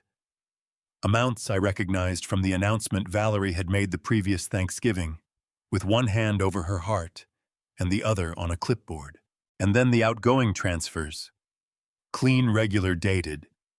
Each one marked with the same destination, AV Capital Properties, LLC, each one listed under the same description, consulting services rendered. A woman near the back of the room said something quietly to the person beside her. I could not hear the words. I did not need to. Julian heard it. I watched him realize what was on the screen. It happened in stages the way bad news always happens, first. The eyes tracking across the projection, then the jaw, then the particular stillness that comes over a person's face when their body understands something, before their mind has decided what to do about it. The color drained from his face the way it had drained from Valerie's moments before, but on Julian, it looked different. On Valerie, it had looked like fear. On Julian, it looked like a man watching the room he thought he owned rearrange itself around someone else. Then the screen changed. The spreadsheet dissolved and was replaced by a waveform, the visual representation of an audio recording, two jagged lines running parallel across a dark background. Danny's voice came through the speakers, calm and technical, the way he sounded when he was explaining a repair to a customer. This recording was made on the evening of Wednesday, November 26th, at 9:15 p.m. at the residence of Arthur Chandler. The other party was not informed of the recording. Under Tennessee law, this recording is legal. Then Julian's voice filled the room. Every conversation I had ever had with Julian Vance had taken place in the presence of other people at tables or in doorways or at events where performance was the point. I had never heard his voice stripped of its audience until that night in my front hallway. And what I heard on that recording was a different register, entirely flat, pressurized, the voice of a man who had dropped the closing the deal warmth because he did not think he needed it anymore. The threat came through the speakers clearly. The conservatorship, the fabricated documentation, the ultimatum delivered to a 61-year-old man in his own front hallway by someone who had a key to that house until 3 years ago. A sound moved through the room. Not words. A collective exhale, the kind that happens when 50 people simultaneously feel something they do not have a name for yet, but know is wrong. Julian took a step toward the AV panel. Danny stepped in front of it. He did not say anything. He was 34 years old and a head shorter than Julian, and had motor oil permanently embedded in his knuckles, and he stood in front of that panel with the calm, rooted stillness of a man who has decided exactly where he is standing and is not going to be moved from it. Julian stopped. The recording finished. The screen changed a third time. The video was shaky, in the way phone video is shaky when a person is standing very still and trying not to be noticed. The slight involuntary tremor of held breath, of a man doing his best not to move while his hands recorded something he had not planned to record, but had the presence of mind to let run. The cedar fence was visible along the bottom of the frame. The backyard fire pit glowed orange in the fading afternoon light. And Julian was there in his sport coat, holding his drink, saying words that had been meant for an audience of one. The words came through the phone's microphone with the particular tinny quality of outdoor audio, but they were clear enough. I watched the people in that room listen to Julian describe me as an old electrician who shows up to take up space. I watched them hear Valerie's laugh, easy, warm, belonging to someone who had heard this opinion before and had no objection to it. I did not look at Valerie during this part. I did not trust myself to. The video ended. The screen went dark. The room held its breath for 1 full second. Then 2. Julian moved. Not toward the screen this time, toward Thomas Harper. He crossed the room quickly, closing the distance between them, with the momentum of a man who has 1 card left and intends to play it loudly. He put himself in front of Harper's chair, with his hands slightly spread open, placating the body language of a man attempting to rebrand a situation in real time. Thomas. His voice had found a version of its warmth again, thinner than usual but present. I want to explain. What you just saw, the recordings, the documents, this is a family situation that has been taken out of context. Arthur and I have had our differences, that is true, but what Danny just put on that screen is a… Julian. Harper's voice was not loud. It did not need to be. It had the quality that comes from 60-some years of being taken seriously without having to demand it. Julian stopped. Harper stood up slowly. He was a big man, and the act of standing was itself a kind of statement. He straightened the lapels of his jacket, with both hands, taking his time, and when he was done, he looked at Julian with an expression that was not angry, and was not disgusted, and was somehow worse than either of those things. It was the expression of a man who has simply stopped finding another man worth his attention. I came to this dinner tonight because I have known Arthur Chandler for going on 15 years, Harper said, addressing not just Julian, but the room behind him. And because in 15 years I have never known him to be anything other than a man of his word. I was considering a significant investment in a project associated with your firm. He paused. He let that sit. I am no longer considering it. He turned to where I was standing. He crossed the room toward me, and when he reached me, he extended his hand. Not the brief transactional handshake of a man being polite, the two-handed grip of a man who means what he is doing. He held it for a moment, looking me directly in the eye, with an expression that I had to work very hard to receive without looking away from. Arthur, he said. Just my name. Nothing attached to it. Sometimes that is enough. Mildred Harper appeared at his side, her hand resting lightly on his arm. She looked at me with the quiet, level eyes of a woman who had spent decades watching her husband take the measure of people and had developed her own reliable method of doing the same. She did not say anything. She simply looked at me in a way that communicated something clearly enough that words would have been redundant. Then the Harpers turned and walked toward the exit, unhurried, without looking back. Julian watched them go. I watched Julian watch them go. The room he had performed in for 20 years was no longer organizing itself around him. The faces that had laughed at his jokes and admired his card and stood at his tables had rearranged themselves into something else entirely, not hostile, not theatrical, just honest. The plain, uncomfortable honesty of people who have just learned something they cannot unlearn and are not yet sure what to do with it. Julian turned back toward the room, and across it, near the far wall, still standing in front of the AV panel he was not going to move away from. My son looked at him.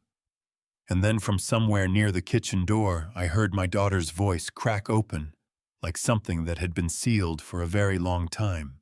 The voice I had heard cracking open was Valerie's, and what came out of it was not grief, not yet.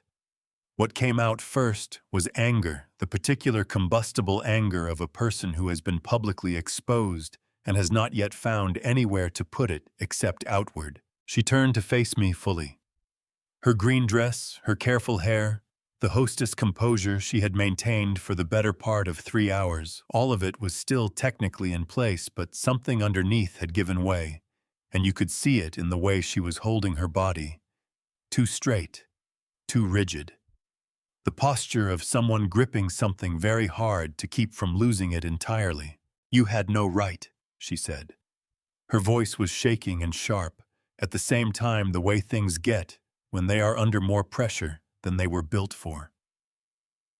You had absolutely no right to do this here, in front of these people, in front of the Harpers, in front of our family. You think this is what justice, you think humiliating your own daughter in a room full of people is something a father does. I did not answer right away, not because I did not have an answer, because I was looking at my daughter, really looking at her, and I was seeing something underneath the anger that the anger was working very hard to cover. She was frightened. Not of me, she had never been frightened of me. Frightened of what the room now knew. frightened of the version of herself that had just appeared on a projection screen in front of everyone she had spent 20 years performing for. "I did not put anything on that screen that was not true," I said quietly. "That is not the point." Her voice broke on the last word, and she pressed her lips together hard, fighting to pull it back. "The point is that you chose to do this here tonight in the worst possible way. You want to talk about family. This is what you do to family." She took a step toward me, her eyes bright with tears. She was absolutely refusing to let fall because Valerie had never cried in public in her life and was not going to start now in front of 50 people. "You ruined everything," she said. "You always, Mom." The word was not loud. It did not need to be. It came from a 16-year-old girl standing up from her chair at the far end of the room, and it cut through the space between Valerie and me like a clean line drawn through a complicated diagram. Sharon was on her feet.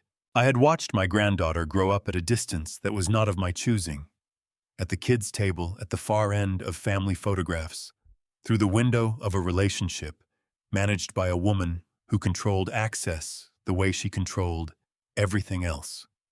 Sharon was 16 years old and had her grandmother Carol's eyes, and I was learning in this moment Carol's particular brand of courage, which was not the loud kind, but was completely immovable once it had made up its mind. She walked toward us from across the room.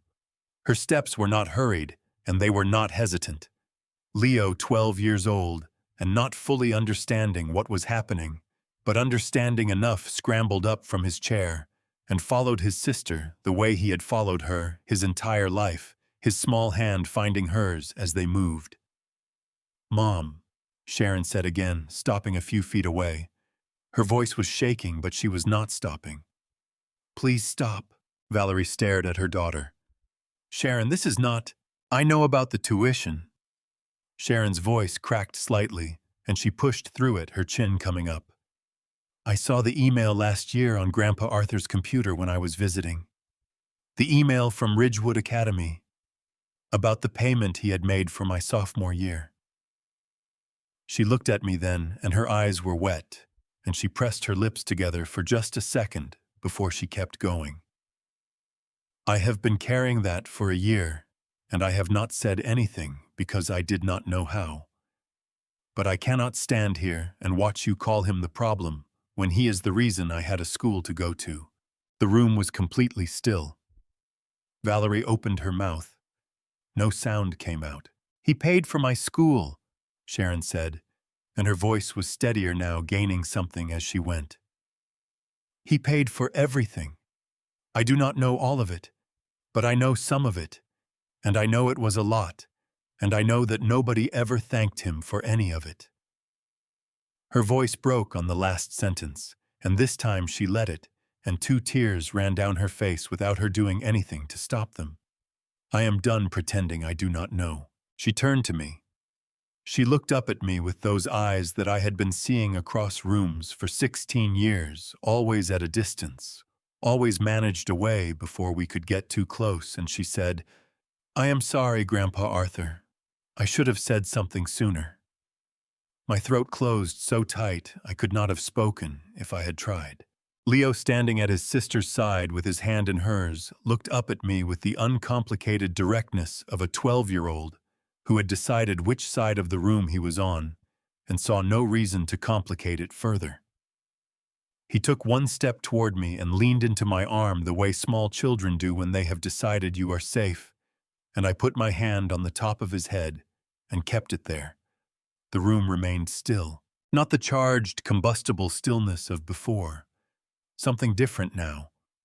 The stillness of a room in which something has been said that cannot be taken back, and that most of the people present are privately relieved to have witnessed, even if they are not yet sure what to do about it. I looked at the faces around me. The cousins who had texted me the word selfish were looking at the table. One of them had set down her drink and had not picked it up again. A woman who had been Carol's closest friend for 30 years had her hand pressed flat against her sternum, the way people do when an emotion catches them in the chest. Julian was standing to the side of the room. He was not performing anymore. There was no audience left to perform for the neighbors. He had cultivated the contacts, he had impressed the investors he had wanted to believe in. His version of this family had all been replaced by the plain, unhurried truth, and Julian Vance did not know what to do in a room that was running on truth instead of impression. He looked diminished. That was the word. Not destroyed, not broken, just diminished the way things look when the light around them changes, and what you took for solid turns out to have been mostly reflection. Ruth Chandler stood up. She had been standing near the back wall through all of it, still and watchful, and now she moved to the center of the room with the unhurried authority of a woman who had earned every gray hair on her head and intended to use them. "I have watched this family for 20 years, she said. Her voice carried without effort, the way voices carry when they have something true behind them. I held my tongue because it was not my table to run. That was my mistake, and I own it." She looked at Valerie, not with anger, with something more difficult than anger, the steady, clear-eyed look of someone who loves you enough to tell you exactly what they see. "Your father did not ruin this family," Ruth said. "He held it together with both hands for 2 decades, while it took everything he had and gave him a seat by the kitchen door." Valerie's face crumpled. Fully, completely, all at once, the way faces crumple when the last thing holding them in place gives out. A sound came out of her that was not a word, something raw and shapeless from somewhere below the level of language. Nobody moved toward her, not because the room was cruel, because there are moments when a person needs to feel the full weight of something before anyone can help them carry it. And every adult in that room understood on some level that this was one of those moments. Ruth turned to me. "Arthur," she said, "let's go." I looked at the room one last time. I looked at the small round table near the kitchen access door, the one set for 2 with its little centerpiece still perfect, both chairs empty. I had sat at that table for 19 years and had never once let myself say out loud what I was feeling every single time I pulled out that chair. I felt it now, standing in the middle of the room. Felt it and let it go. I followed my sister to the door. The cold outside was the same cold it had been when I walked in. The snow was still falling unhurried, indifferent to everything that had just happened inside. Ruth took my arm when we reached the sidewalk, and we stood there for a moment, not speaking, watching the snow come down on the parking lot where my truck was waiting. My chest felt strange. Not painful, the opposite of painful. Like something that had been compressed for a very long time had finally been allowed to expand back to its natural size. "You did right," Ruth said. I breathed in the cold air, breathed it out. For the first time in 20 years, I believed her. The morning after Thanksgiving, I woke up at 5:47. I know the exact time because I looked at the clock on the nightstand, the way I always do when I wake up before I mean to, and I lay there for a moment in the dark, listening to the house. It was quiet. Not the ordinary quiet of early morning. I knew that quiet well had lived inside it for 20 years. This was different. Emptier somehow and fuller at the same time, the way a room feels after you have moved a piece of furniture that has been blocking a window for so long you had forgotten the window was there. For 20 years, the morning after Thanksgiving had always brought the same thing, a phone call from Valerie before 9 o'clock, bright and efficient, running through the recap of the previous evening and pivoting smoothly and without pause into the preliminary planning for the following year. What had worked? What had not? Whether we should try a different catering menu, whether the deposit for the Harmon room should go down in January or February to lock in the date. I lay in bed and waited for the phone to ring. It did not ring. I got up. I made coffee. I stood at the kitchen window and watched the November sky go pale over the backyard garden, where the frost had finally finished off the last of the pumpkin vines. Everything out there was brown and done for the season, honest and uncomplicated, the way things look when they have completed what they came to do. I drank my coffee and felt the quiet settle around me like something I had not known I was waiting for. Marcus called at 8:15. "How are you holding up?" he asked. "Better than I expected," I said. "Good." He got straight to it because Marcus had always understood that I preferred information to comfort. I submitted the full documentation package to the IRS Exempt Organizations Division Wednesday morning before Thanksgiving. Given the nature of the evidence, they moved quickly. As of this morning, the Carol Chandler Scholarship Trust has been formally suspended pending investigation. All associated accounts are frozen. I sat down at the kitchen table. "The trust fund that carried Carol's name," I said. Not a question. Just the fact of it, which still had a particular weight when I said it out loud. "Yes," Marcus said. "I want you to understand what that means practically. The IRS investigation is civil at this stage, not criminal, though it could become criminal depending on what they find.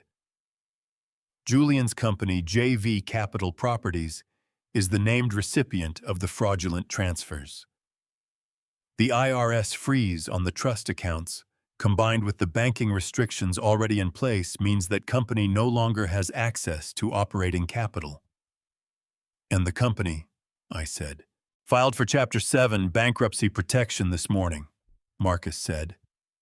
"Liquidation, not reorganization liquidation, which means the assets get sold to pay the creditors and whatever is left over, if anything, goes to the principals." A pause.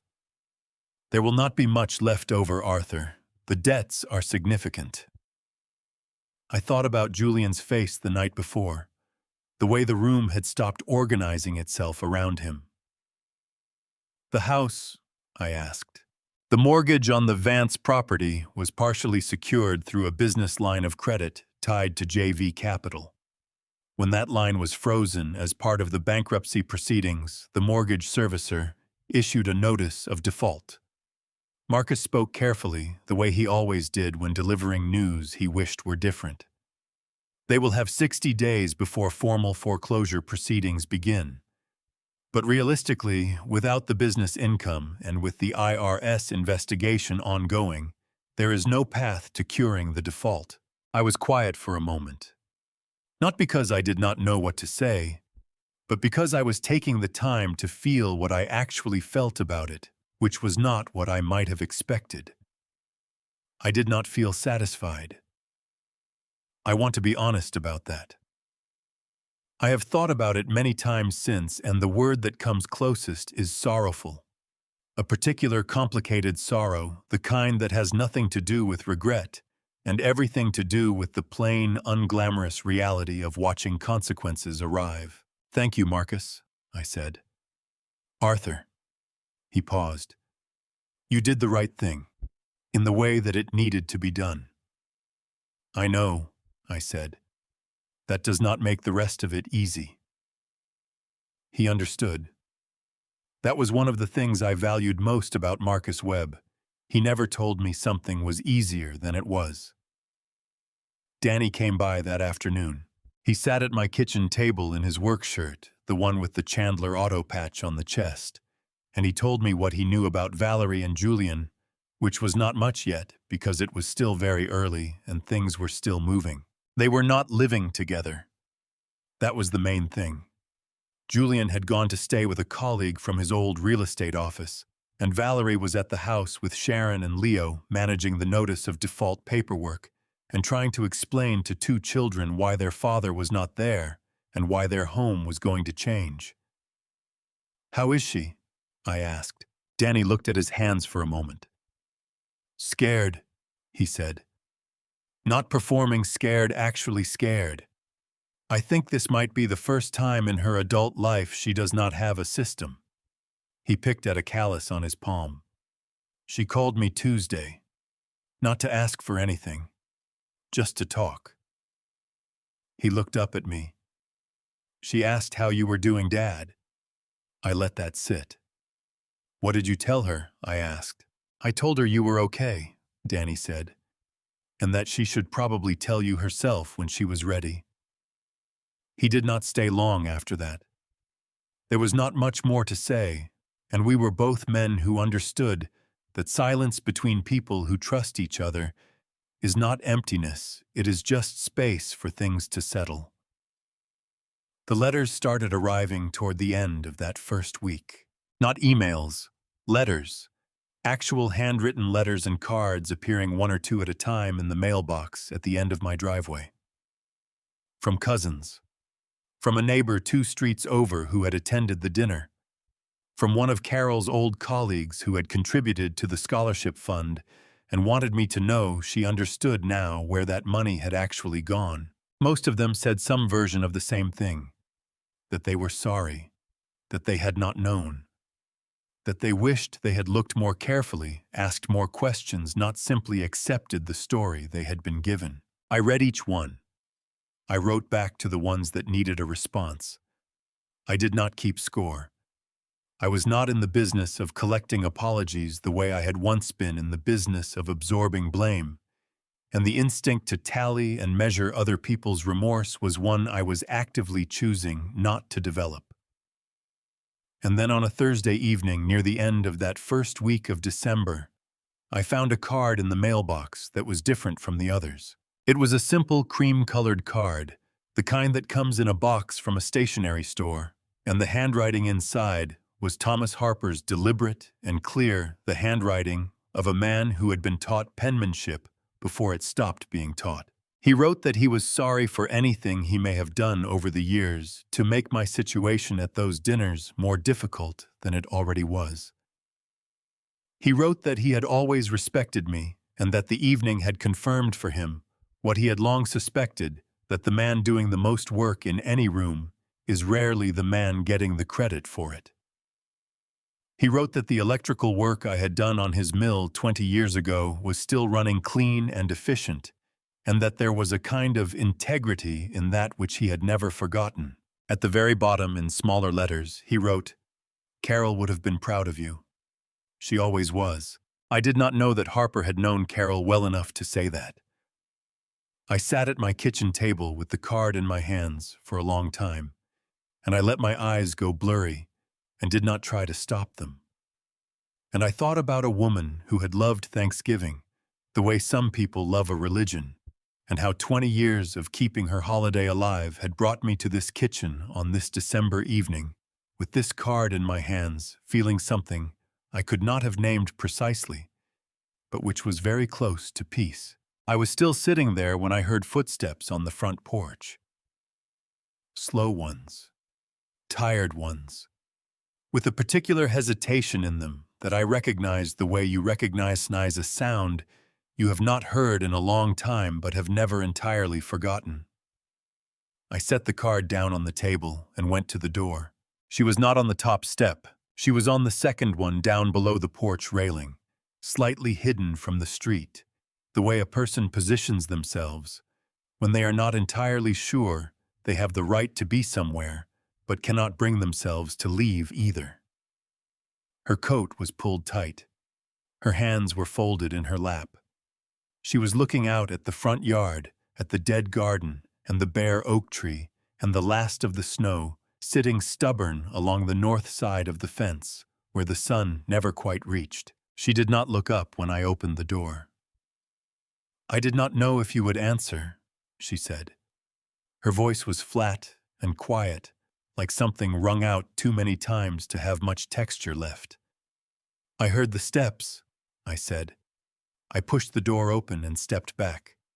She got up slowly, the way people do when they have been sitting in the cold long enough for their body to stiffen around them, and she came inside without saying anything. I noticed as she passed me in the doorway that she looked different from how she had looked at Thanksgiving. Not just tired, everyone is tired after a week like the one she had been through. This was something else. The particular look of a person who has been carrying a great deal of weight in a very specific posture for a very long time and has finally, out of sheer exhaustion, set it down. Her shoulders were lower.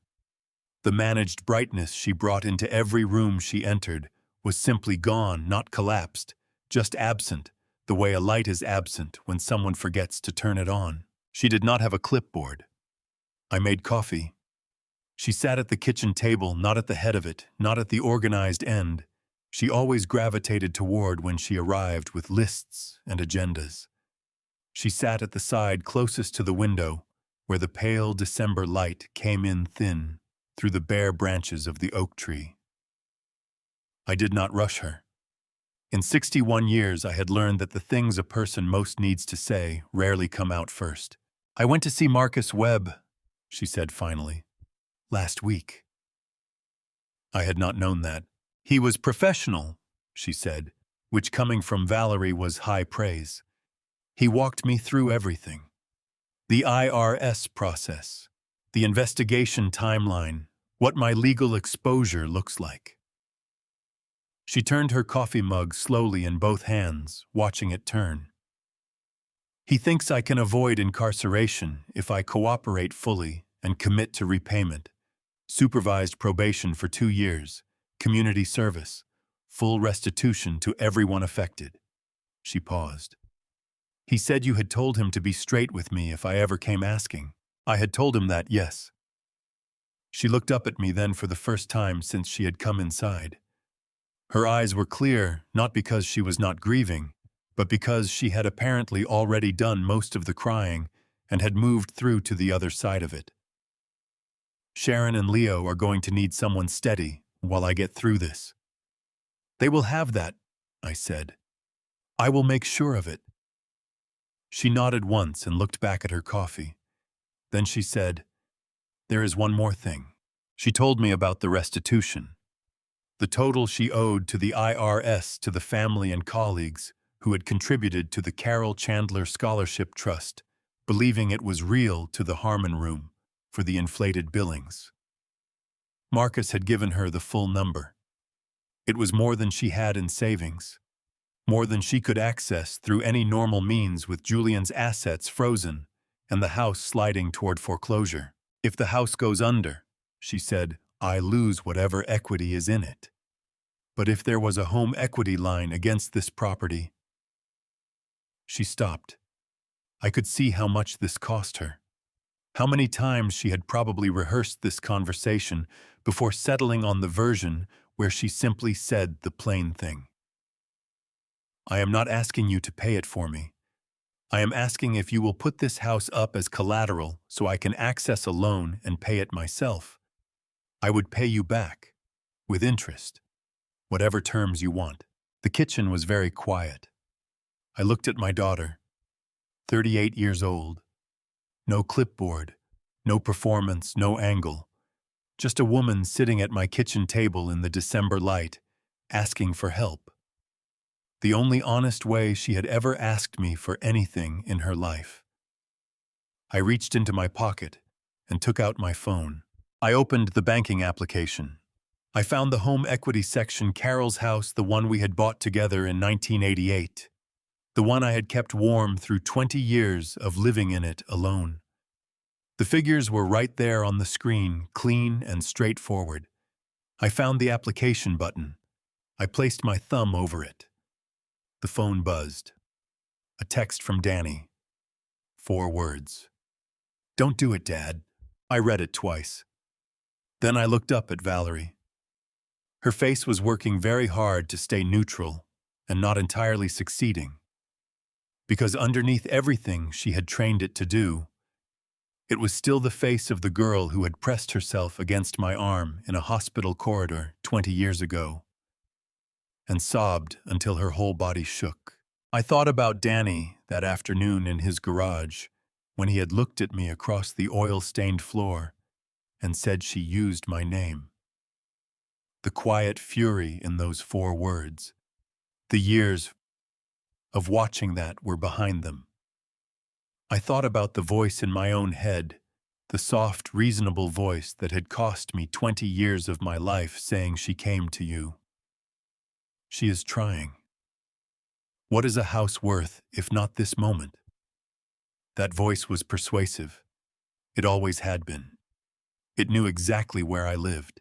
And then I thought about Carol. Not about the ring, not about the fund, or any of the things done in her name. I thought about Carol herself, the woman who had sat at this table for 31 years, who had understood in that particular way she had exactly what each of her children needed, and exactly when giving it to them would help them, and when it would only delay something they needed to feel. She had never confused love with rescue.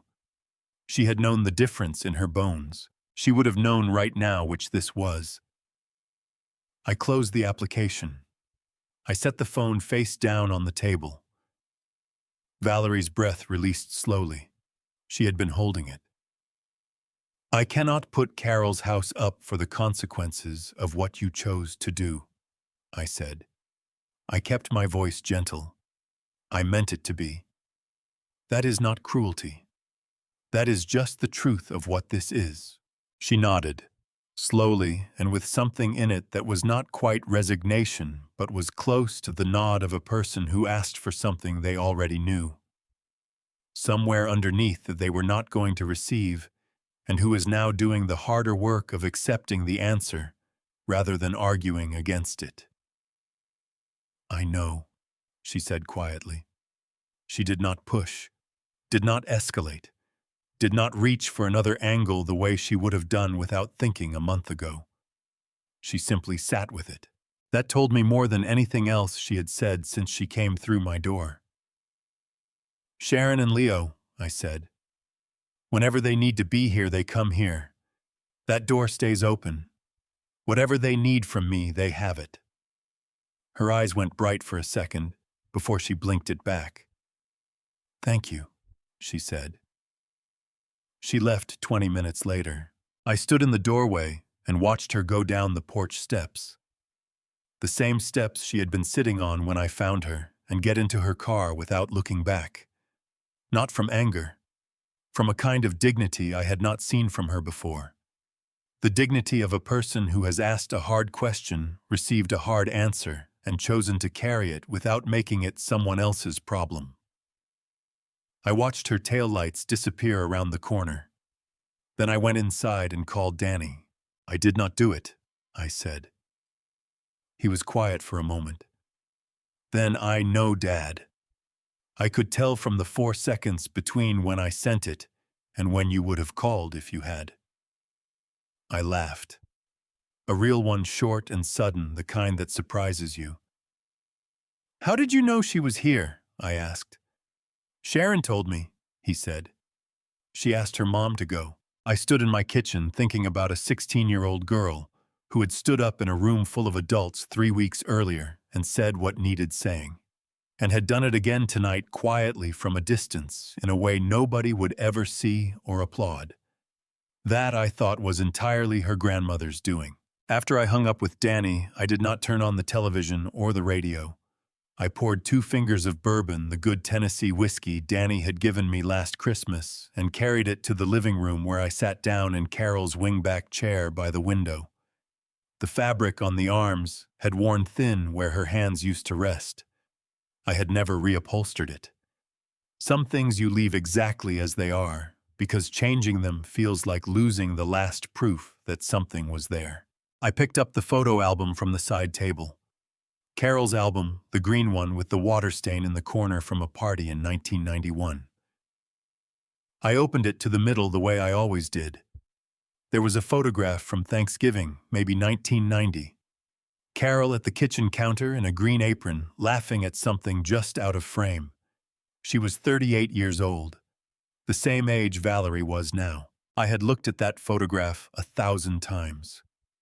That night, I finally saw what was in it. She was not performing. She was not managing anyone's impression of her.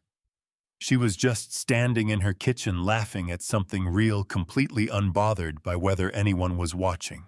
That was what I had spent 20 years trying to rebuild. Not the dinners, not the venues, or the catering. Her. The quality of a person who is fully present in their own life without needing to produce it for an audience. I could not buy that back. I had tried the only way I knew how, and all I had done was fund a performance of it, while the real thing stayed gone.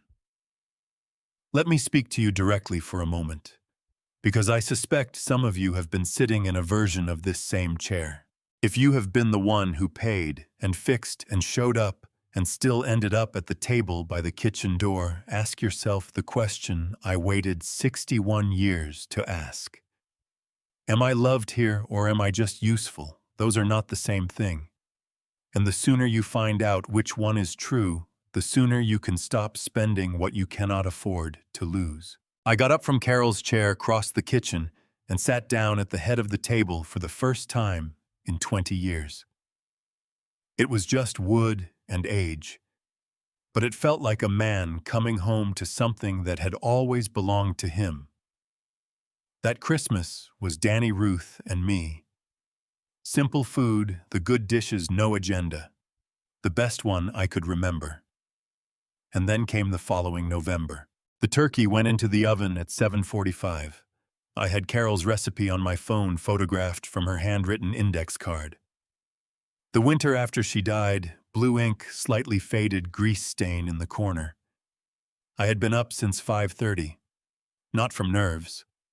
Something quieter than that. I set the table with her good dishes, the white ones with the blue border we had used maybe a dozen times in 31 years, because she always said they were for special occasions. Today qualified. Ruth came through the back door at 8:15 without knocking, looked at the oven, looked at my phone and said, "Wrong temperature." "The card says 325, Juma," I said. Carol changed it every year and never updated the card. Ruth said, already turning the dial. 350. I watched her do it for 30 years. You could have told me before I put it in. You did not ask, she said with the satisfaction of a woman who has been waiting 60 years to say exactly that. She tied on the apron by the stove and took over my kitchen without ceremony. I made coffee and got out of her way. Danny and Chloe arrived at 11. Chloe Barrett, 31, easy smile, the unhurried ease of someone comfortable walking into rooms for the first time. She shook my hand, then hugged me instead, which surprised me and felt entirely right. Ruth appraised her in 4 seconds and handed her a bowl of potatoes and a peeler. That was the whole of the welcome, and Chloe understood it perfectly. Sharon and Leo came at 11:30. Sharon hugged me hard, looked up and said, "You look better, Grandpa Arthur." Leo grabbed my arm and announced he had been thinking about the turkey for 2 weeks, which I told him was the correct approach. Sharon noticed the 7-place settings and looked at me. "I left room," I said, "in case." She went to the sideboard, brought the wooden candlestick and the linen runner, and arranged them at the head of the table. Not the uncertain guest chair. The head. Leo came back from the living room carrying the small clay turkey he had made in 3rd grade and given me as a gift which had lived on my bookshelf ever since. He set it beside the candlestick without saying anything.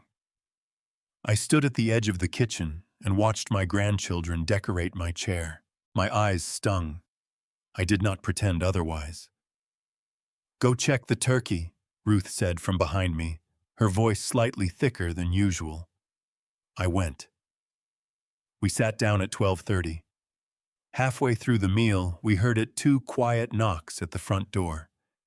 The table went still. Sharon set down her fork. Leo looked at his sister. Ruth looked at me.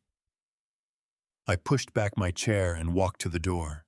She was on the 2nd porch step, holding a pie dish, with both hands, wearing her everyday coat, the one that had taken the shape of her from years on the same hook. The pie smelled like apples and something that had gotten slightly closer to the oven element than intended. "I made a pie," she said. "The crust caught a little." "Come inside," I said, and took the dish from her hands before she could hold it like an apology any longer. The kitchen paused for 2 seconds when she appeared in the doorway.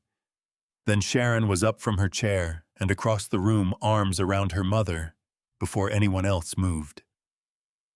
Valerie closed her eyes and held on, and her whole body exhaled the way a person exhales when they have been braced for a long time and have finally been told they can stop. Leo looked at the pie in my hands. "Is that part burnt?" he asked, pointing at the darkened edge of the foil.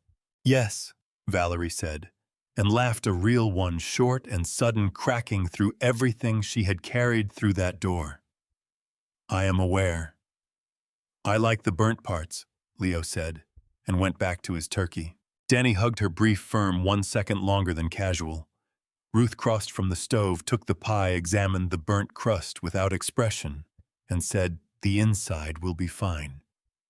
Then she put it on the counter and went back to work. That was the whole of her welcome, and everyone understood it. Sharon pulled out the chair beside her own and looked at her mother. Valerie sat down. The meal was not seamless. I want to be honest about that. There were moments when something tender surfaced and the table backed away from it.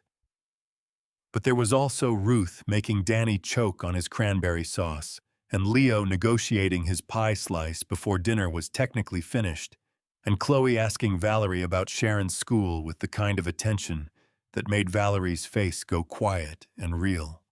Near the end, Valerie came around the table and stood beside my chair. "Thank you," she said. Her voice was unsteady, and she was not trying to fix that. "For all those years, I never once said it. I never even saw it." She pressed her lips together hard. "I am sorry it took losing everything for me to understand what you were doing. No but. No favor attached. Nothing owed." "I forgive you," I said. Her face crumpled completely, not the managed kind, the real kind. Sharon appeared at her back.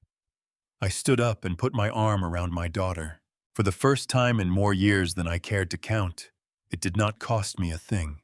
They left, the way families leave gradually in stages with coats and leftover containers, and one last conversation at the door that ran longer than anyone planned. Leo went out asleep on Danny's shoulder shoes, untied the clay turkey tucked under his arm. Sharon hugged me twice, the second one tighter. Chloe said dinner was the best she had eaten in years, and she meant it. Ruth was last. She stood on the porch with her coat buttoned and looked at me the way she has looked at me since we were children. "You did right," she said. The same words she had said outside the Harmon room a year ago, standing in the snow. "You already told me that," I said. "I know," she said. "I am telling you again." She squeezed my hand and walked to her car. Valerie found me in the kitchen while the others were gathering their things. She stood beside me at the sink without needing it to be anything more than that. Two people in the same room. A long way still to go, but here today, together. "Same time next year?" she asked. "Same time next year," I said. After the last taillights disappeared around the corner, I washed the dishes, put the leftovers away, and left Leo's clay turkey on the table where it belonged. In the living room, I turned off the one strand of lights I had put up around the window frame. Carol had always done exactly that one strand, nothing more. I had spent 20 years not doing it because I was too busy funding other people's celebrations. I stood in the dark for a moment. The house was quiet and full at the same time. If that speaks to something you have been carrying, tell me in the comments. I read every single one. Hit like, subscribe, and take care of yourself tonight. You have earned it. That is my family story. All of it as honest as I know how to tell it. I spent 61 years being the man who kept the lights on and got the chair by the kitchen door. I called it love. Some of it was. But I want to be straight with you the way I wish someone had been straight with me 20 years ago. Do not do what I did. Do not wait until your heart is strained and your name has been on other people's contracts for 2 decades before you finally ask, "Am I loved here or am I just useful?" That question is worth asking early. It is worth asking out loud. I believe God gives us the people we need, and sometimes He gives us the hard seasons too, because that is the only way some lessons get through a stubborn man's skull. Mine took 20 years. I hope yours takes considerably less. These grandpa stories are not just mine. I hear from people every week who are carrying the same weight, different names, different tables, same kitchen door. If this family story reached something in you, I want to know about it. Leave me a comment. Tell me where you drew your line or where you are still standing at the edge of it. Share this with someone who needs to hear it. And if you are not subscribed yet, this is your sign. There are more grandpa stories coming. More family story chapters that I think will stay with you. One thing before you go. Some of the stories ahead contain fictional elements built with the purpose of exploring real human truths. If that is not what you came for, that is completely fine. Choose what serves you best. Thank you for staying until the very end.